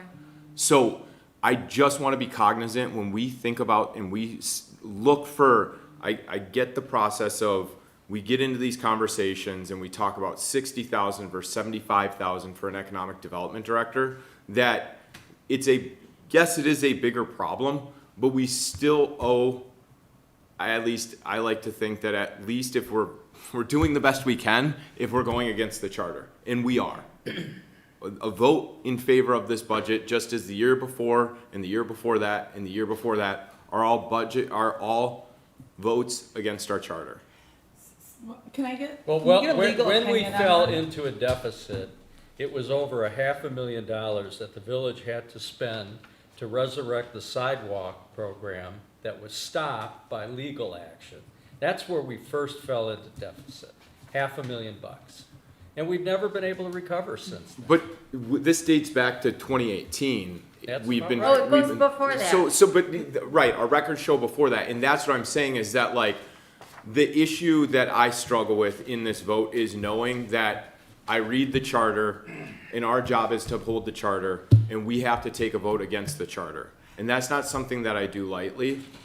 And I have a lot of different questions around, like, for instance, I do think one of the things that we should consider is like, it's a lot of time to go through and figure out, like, the process that you went to allocating things over into the building department, which should have been done years ago, right? To help try and alleviate some of this. Does it make sense to have an in-house treasurer? I don't know. Is that something that we need to consider so that our time is better, that we have somebody who can be allocated and used for the purpose of being able to deliver year after year a budget that is within the charter, right? Within the revenues, to be able to go out and, It's not possible to deliver a budget within the revenues right now. No, but- right now, right, that's what but I'm I hear saying. what you're I saying, agree yeah. with you, right? Is like, that's why, again, I started with, you were put in an impossible task because at the end of the day, what we're supposed to do is deliver a budget that is within the revenues, and that that can't be done. And so I'm just trying to think about what are opportunities for us moving forward to not regress into this position where council either feels comfortable, everybody should be uncomfortable voting against our charter. It's just so confusing for me that this is the first time that this conversation is 100% happening at this agree. table right now. So since that statement is a real showstopper, Peter, do you have any comments about this? Can we proceed with the budget tonight under the circumstances? I'm not willing to not approve this budget tonight, or at least get it to a vote. I wish you would have brought that question up when we could do something about it. But I don't even know. I got this budget on Monday. No.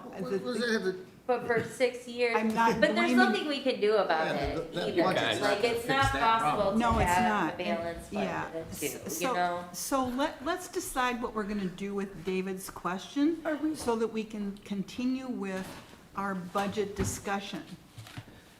I have another point of order. I mean, just in general, are we not supposed to follow the charter? Are we not advised on following the charter? Like, so chapter 9, section 8, number 2. I don't even know if we're in accordance with that. subsection. And so it's hard for us, for me in particular, not to want to read this charter as everyone here, every public meeting advises us to do, and then hold my tongue when I know we're in violation of it. And then I'm getting asked by people, why are you asking questions? Why are you asking questions? Let's not lawyer, let's not lawyer. Well, guess what happens when you don't lawyer? $500,000 in debt because the council violated the charter, put a sidewalk, and we're gonna go forward with the sidewalk without a charter amendment. So reading the charter saves the village money because it reduces our litigation risk. So like that is where I'm so confused with the animosity with asking questions, performing due diligence, making sure we perform our fiduciary duty. Because when we don't, we get checked by residents who can read a charter and then they sue us. And then we have to hire litigation counsel in order to defend ourselves, which happened 3 years ago. Well- And then the council will say, we were poorly advised by legal. So it's just like, If we want to have a charter conversation, let's have a charter conversation, but I'm just, again, my goal is not, let's talk about the charter at length. It is, we are here to pass a budget. There is a portion of the budget that is listed in our charter. I take that very serious. I don't know, what was that? What's wrong, Mike? Everything. Why? Mr. and Mrs. Solly should go and start their own community somewhere. Why are you guys Mike, picking it's apart completely inappropriate to everything? say. That is It is inappropriate to completely say. It but- is not inappropriate. Yes, it is. It's, It is- it's it is- transparent. lacks So, decorum. hang on, real quick though, I do want to, Excuse me? What did you just say to me? I didn't say anything. What did you say to me? I didn't say anything. Did you just tell me to shut up? No, I said that to myself. It's inappropriate, Mike. Yeah. Have some decorum, please. I'll try. Please. It's very Do your difficult. best. President, can you take Yeah, a break? let's That is- focus on No, I what think we're we need to doing. take 5. No trustee should be talking to another trustee like that. Unbelievable. That is degrading. Guys, please. No, please, who are you talking to? Talk to the person who made it. Guys, time out, all right? Mike, let's keep things focused on our objective. Our objective is to deal with the budget, all right? Let's take personalities out of this right now, all right? We have an objective, we have a duty. David has raised a point. I don't think anybody's really done a full analysis of every word in section 9 of chapter 9 to determine whether or not we're quote-unquote violating the charter. But I don't think that we can today or in the course of the next 2 weeks find a way to fix the problem. So if this is something that's been a problem and councils have been not following this, then the duty is on us to find a way to fix it. And unfortunately, I don't know how many times I can keep saying the same thing, which is this isn't an expenditure problem. If we are spending too much money, which is more than we have the appropriation to spend, then we need to go and unfortunately ask our residents to pay more in taxes so that we aren't in that situation. Because there's no way to eliminate $400,000 in expenses. I mean, You guys are trying it and you're not even remotely close. No, I think there was a silver bullet. Trustee Gates brought up a few months ago, like we need to look at healthcare benefits. Sure, but that's a long salaries. Yeah. term. 100%. I'm saying there are down the things road. that can be done, but not in the immediate. But not tonight. But we've been running a deficit for a while, and it's never, over 10 ever, years. yeah, it's never been an issue. And yes, I don't disagree that it may be a violation of the charter, but there's nothing we can do about it. Otherwise, we just have to raise our taxes. But I do And think- we are reticent to do that, But I right? do think, again, what my goal is not to do is cause shock and awe by saying that there is a provision within our charter that, to me, reads pretty clear, and it needs to be a priority of this council, because, despite the fact we have become desensitized, we truly have. If we have had 10 years of ignoring this particular part of the charter, but then we'll stand behind and stand on the charter for everything else. And if that is prioritizing for 25, 2026, getting the narrative out and getting the education of constituents to increase our tax base to fix it, absolutely. But I still feel it important that if I vote in favor of a budget that's going to go against the charter, that I make it clear that I am cognizant of the fact that that is happening, and I want to push for a direction Have forward. you not voted in favor each and every year since you've been on council? I was only I think I've only voted for 2 budgets since I've been on council. You've 2. been on council 4 years? No. 2. 2. 2. Oh, 2 years. He's in, yeah. Yeah. So last year I voted for a budget, brand new, it was a nightmare of a process that I was extremely frustrated with. And there was contingency. Hang on, I can speak. That I was extremely frustrated with last year. You can go back and look at how frustrated I was through it. And then this year I went into the charter and was reading the charter and actually read this provision. So I was not informed, I was ignorant to it last year. I'm informed to it this year. So I wanted to make sure that everybody was equally informed where I wasn't last year. So we know that this needs to be a priority for us. So I hear what you're saying, if I can speak, but I don't see any way to fix that tonight. Agreed. And we have to adopt this budget. I agree. So I don't think we can ignore what's being said, and that has to be part of a future conversation. And if that is the case, then it needs to be corrected. And just because it's been wrong for 10 years doesn't make it still right. And so I think it is appropriate to call that out in a transparent fashion right now. But I don't see how that changes the budget that we have in front of us tonight or the No, it doesn't. situation that we're in. I just want to say one last thing. Wouldn't it have been more appropriate, David, for you to bring this up in legal? You're on legal, yeah? Yeah, I'm in legal. Okay, so instead of bringing it up here, where there's nothing we can do about it, if you had that concern, why not bring it up at legal? So we Monday- could address it before we get to council. Yeah, so to be clear, the timeline of this was on Monday, is just before the Monday meeting, Yeah. is where I received the fact that the budget. Now, in the budget meeting, I asked specifically about the deficit, was not aware that we'd be having a deficit until I asked the question for clarification on it, realizing that there was no way we were ever gonna pass a budget that didn't include that. And then after the fact, I discovered that in the charter. So this is my first opportunity to have that conversation. I didn't this is all transacted within the past week. That goes back to and again. Okay, I accept that. I just feel we don't want to grandstand. We want to be factual. And if you knew about this, I would have encouraged you to bring it up to legal. That's what legal is for. I would have, this is not me grandstanding. Well, we've had a deficit for years. You knew that, right? You didn't know that we had a deficit all I the time? had no idea how long we've had this deficit for. Because otherwise our general fund would have already been depleted. And that's not No. actually true. No. Like, we've had a deficit for over 10 years. We that's slowly can public build record. back up because it's just on the budget.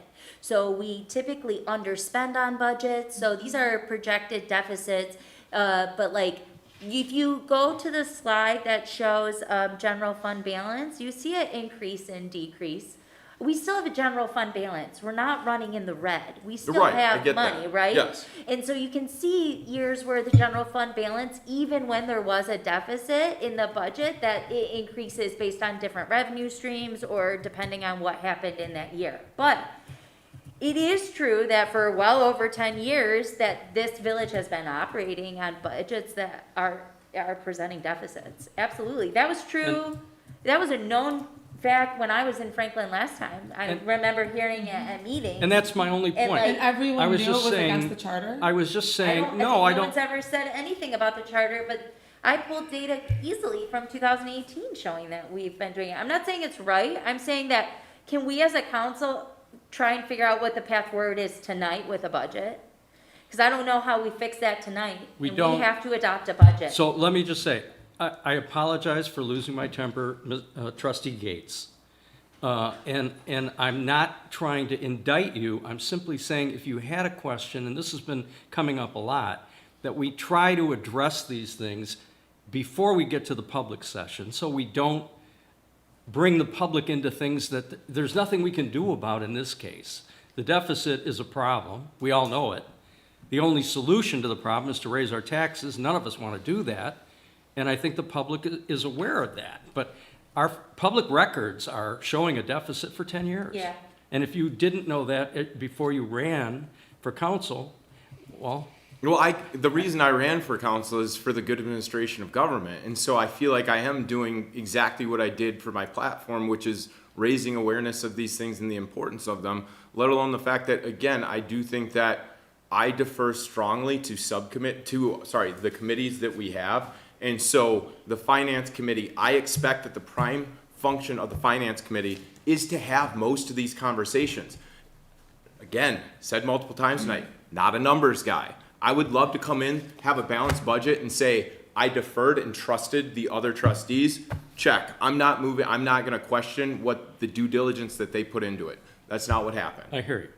But you are an attorney and you're on the legal committee, so that carries some. No problem. Right, I will prioritize the charter and some deviations from the charter for the legal committee moving forward. And as our attorney, are we not supposed to be advised on this? Like, let's just go into section 8, chapter 9, section 8, subsection 2. Was this posted a week? Or are we even like, I don't even know if we noticed this public hearing correctly. I'd like to make a point of order, please. I think that you're raising an interesting topic, but I'd like to get through the budget review and make sure that everybody on the table has a chance to ask questions and get their questions answered. If you can find a way to just park your concerns for right now so we can get through this. And bring it up in like 30 minutes. Well, we are. I don't think we can solve the charter issues this evening. We have to address them, but we have to be able to pass a budget. I think we need to continue on our budget train and continue to discuss this budget. We can't be ignorant and forget about these other conversations, but there has to be a different forum for us to sit and talk about these charter I'm violations. just asking for when the clerk noticed the meeting. I'm not privy to that, we can ask the clerk. Okay, but if it wasn't noticed 1 week in advance of the public hearing, are we allowed to adopt this budget? Point of order, please.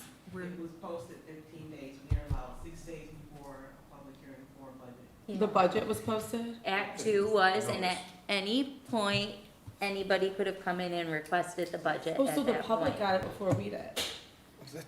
It's not the public, the notice went out This 15 said days ago. summaries of the budget. And that was going, that was for the third. So it Where wasn't. are we going with all this? I'm just trying to. I don't think we can actually Let's vote on the budget. Because we didn't notice it correctly according to the charter. That's not true. Like, we're in violation of this charter, and even apart from the revenues and appropriations, like, the Are we in simple violation thing of the of charter, Dana? posting a summary of it. Okay, why are we not in violation of the charter, Dana? 6 days from when it was posted for you to review, it's the day's date. You had until today to pull the budget if you had concerns. It says 1 week, so that would be last Monday. According to Plant Moran and every place I've studied, it says 6 days. We're required, and I noticed it's 15 days prior, and it was posted. And if I put it on the Okay. website. Well, we can say that a week is 6 days, but it's talking about summary of the budget, but that's fine. I'm just saying, you guys, this is how people sue villages, and this is how we get in Okay. litigation risk. Thank you for that. Thanks for that, we appreciate that, that's. I mean, I'd like do to- you? I'd like Because to- I've I'd been like to- told I'd for like to 6 work months on that the we don't know budget. what we're doing, and then we learn that the council members on here who have been in here for years and years know what they're doing. And then when we bring it up, we're told, just be quiet, it's okay. Hang on, I at least want to clarify my Nobody said position. don't say anything. That was not, and equally, that She was. told me to check my concern. And I No, said, no, no, "Been no. for 30 minutes? No, I said, my question was, could we please take your concerns and deal with it in a forum other than you asking, other than right now, when we're here to walk through the budget and hopefully approve it tonight? If we don't, we We're have in to what, schedule. violation of the charter? Yeah, we are, And we yes. already are. So Okay. We're cherry picking what we care about. Hang on, No, I I just, really disagree. the only thing that I want to do real quick with one statement is just to clarify for the record in candor to my other trustees, none of my statements were to discuss prior actions of the council. It was merely to make sure that we create a priority for going forward. And so, again, I hope nobody took it as an indictment against their serving to this community. And again, was only a motivation for establishing an agreed upon path forward. So, sorry if it was taken any other way. It was not taken that way, but any other way by me. It sounded like a comment that it was derailing a discussion that was really about the budget, and it wasn't something I felt like we could do something about tonight. We've gone around about it now. I'm not prepared to address it tonight, but I've made a note of it, and I would like to talk about it at a dedicated time with proper preparation, if everybody's okay with that. I want to hear everybody tonight. We've heard from you, David, we've heard from you, Angelina. If you're done, great. If you're not, keep asking questions, but I'd like a shot at asking questions tonight. The rest of also. mine are for closed session, so we can go. Well, we don't, I think that before we even discuss moving into closed session, one, you have to say why we're doing that, but two, we should take a vote on the budget. First of all, we have a and motion then and a second actually on the table. Yeah, So Dana, get ready for unless a roll those have call. unless those have been withdrawn, I'm gonna say, let's take a shot at the current budget. If it fails, then we can go into discussions on how you want to chop it up. Okay, let's vote. Hold on, go ahead. Nothing, I mean, do we discuss things in our last closed session that aren't reflected in this budget? So do we now want to discuss those things in open, or would we? We're not discussing personnel performance, which I think is what you're hinting at in a public meeting. Personnel salary. But That's in the you can proposed talk, budget. you can talk money, dollar and cents on a budget, but you can't bring up personnel performance in conjunction with those, because those are two separate conversations. Regardless, before we move into a closed session, we need to take a vote on the current budget and see if a closed session is even warranted. Okay, so for this budget, it reflects salaries of the unauthorized raises that we just passed through an amendment, but those salaries weren't returned to what they were before Roger gave those raises. Yes, it is not my recommendation as the administrator to lower the salaries of many of the current staff. Even though the assistant administrator's salary was partly because economic development director roles were included in that, and now we're hiring another economic development director. Agreed. And your recommendation is to keep that salary? It is. Her role is assistant administrator / finance / HR. She fills a lot of roles Point of order. over here. Point of order. Peter, I don't know who addresses the point of order. We're getting dangerously close to covering topics that we should otherwise be in closed session for. So real quick, just let me finish. Yes, we will be taking a vote on the current budget. We're currently in deliberation. If we're getting into deliberation regarding things that we would be in closed session for, do we go into closed session before the vote, or do we ignore that deliberation and complete the vote? I'm assuming, so there's only a few allocated reasons to go into closed session. And I think what we're alluding to is dismissal, suspension, disciplining, or to hear complaints, or consider periodic personnel evaluation of an employee if that specific employee requests it. Is that where we're headed? Because if that's the case, then you can go into closed session, but any type of decisions have to be made. In an open session. Yeah, of course. I'm just saying that we're starting to talk about salary, compensation, scope of duties. We're getting really close to that line. You can go into closed session anytime you guys, for any reason allocated in the OMA statute. So if you want to go into a closed session now, it would take a motion. Well, there's a motion on the table, so we would. Yeah, that would have to resurface, but.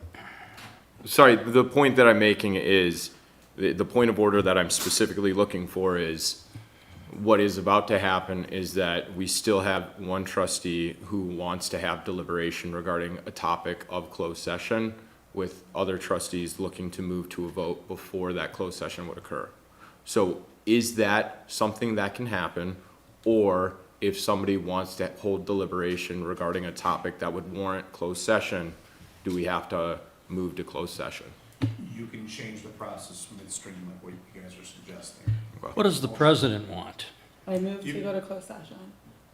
You're, I personally would like to call the vote Yes. and see where we stand on the current budget. If the current budget fails, then we need to go into the current budget, and if, in order to go into the current budget, it requires a closed session, because the items that you want to go into in the budget require a closed session, then I think a closed session would be appropriate. Doesn't it say closed session? So weren't we gonna go into No. it either way or not? No, the closed session was set there if Oh, in just in fact, case, if in okay. fact, a topic came up that warranted Like a this. closed session. Yeah, and I still believe it would require one of the parties being discussed to say, go into closed session, I don't want it being discussed. which I do have That's in correct. writing. That's correct. Say it again? So I do have that. you have to have the person that is being discussed, the periodic personnel evaluation, say, I want it to go into closed session. It can't be you guys. But we're You not can't go doing, into closed oh, session. we're not You doing can, an as long as the evaluation, are employee we? says. We're just doing you want to have a discussion on salaries, I believe, Yeah. right? I think, so are we taking a vote on this then, or are Okay, we so moving we have into another closed motion. session? Again, we still have a motion on the table that I'm gonna call the vote for. I was just allowing additional discussion, but I'm still gonna call the vote before we go into any closed sessions on a separate matter. I think we need to vote on a motion and a second of the budget that our village administrator, who we rely upon, presented to us as what she believes to be the best budget for the village. Notwithstanding David's comments, which albeit are intriguing, seem to be something that has been going on for a while and maybe something that we need to look into moving forward, but I don't think can be solved tonight nor resolve what happened from prior councils. And I still don't know if, I'd like to still continue reading this paragraph to fully understand if in fact it's not being followed. But for the time being, we have a motion and a second that was approved, or that was seconded. So I'm gonna say, Dana, can we take a call, the vote on approving the budget as been presented by the village administrator? Trustee Salzer, Yes. trustee Hansen, Yes. trustee Solly, Abstain. trustee Salako, No. trustee Gates, Yes. trustee Ferris, I'm voting no because trustee Sulakwa has indicated that certain aspects of this she would like to discuss in closed session first, and out of deference to that request, I'm voting no. President Goldberg, Yes. Passes. it passes. 4-3. Motion passes. Do we have a budget? Okay. Okay, make a motion to go into closed session. Yeah, Sure. you can, as long as it's seconded and approved, all that. I move to go into closed session. Okay, so Based who on- participate, so, Based upon a periodic evaluation that the employee wants in closed session. Is that correct? Based on, yeah, Okay. the language is put Yes, forth I by our village attorney. All right, guys, I'll have you leave. Go ahead and lock the door. I need a second. yeah, we need a second for Second, that. yes. Got a motion to go in closed session, do we have a second? I'll second. Okay. I'll just do an open vote. All in favor of going into closed session, say aye. Aye. Aye. Opposed? Yeah, sorry, opposed. We have one. One, okay, it passes, I'll leave you in the majority.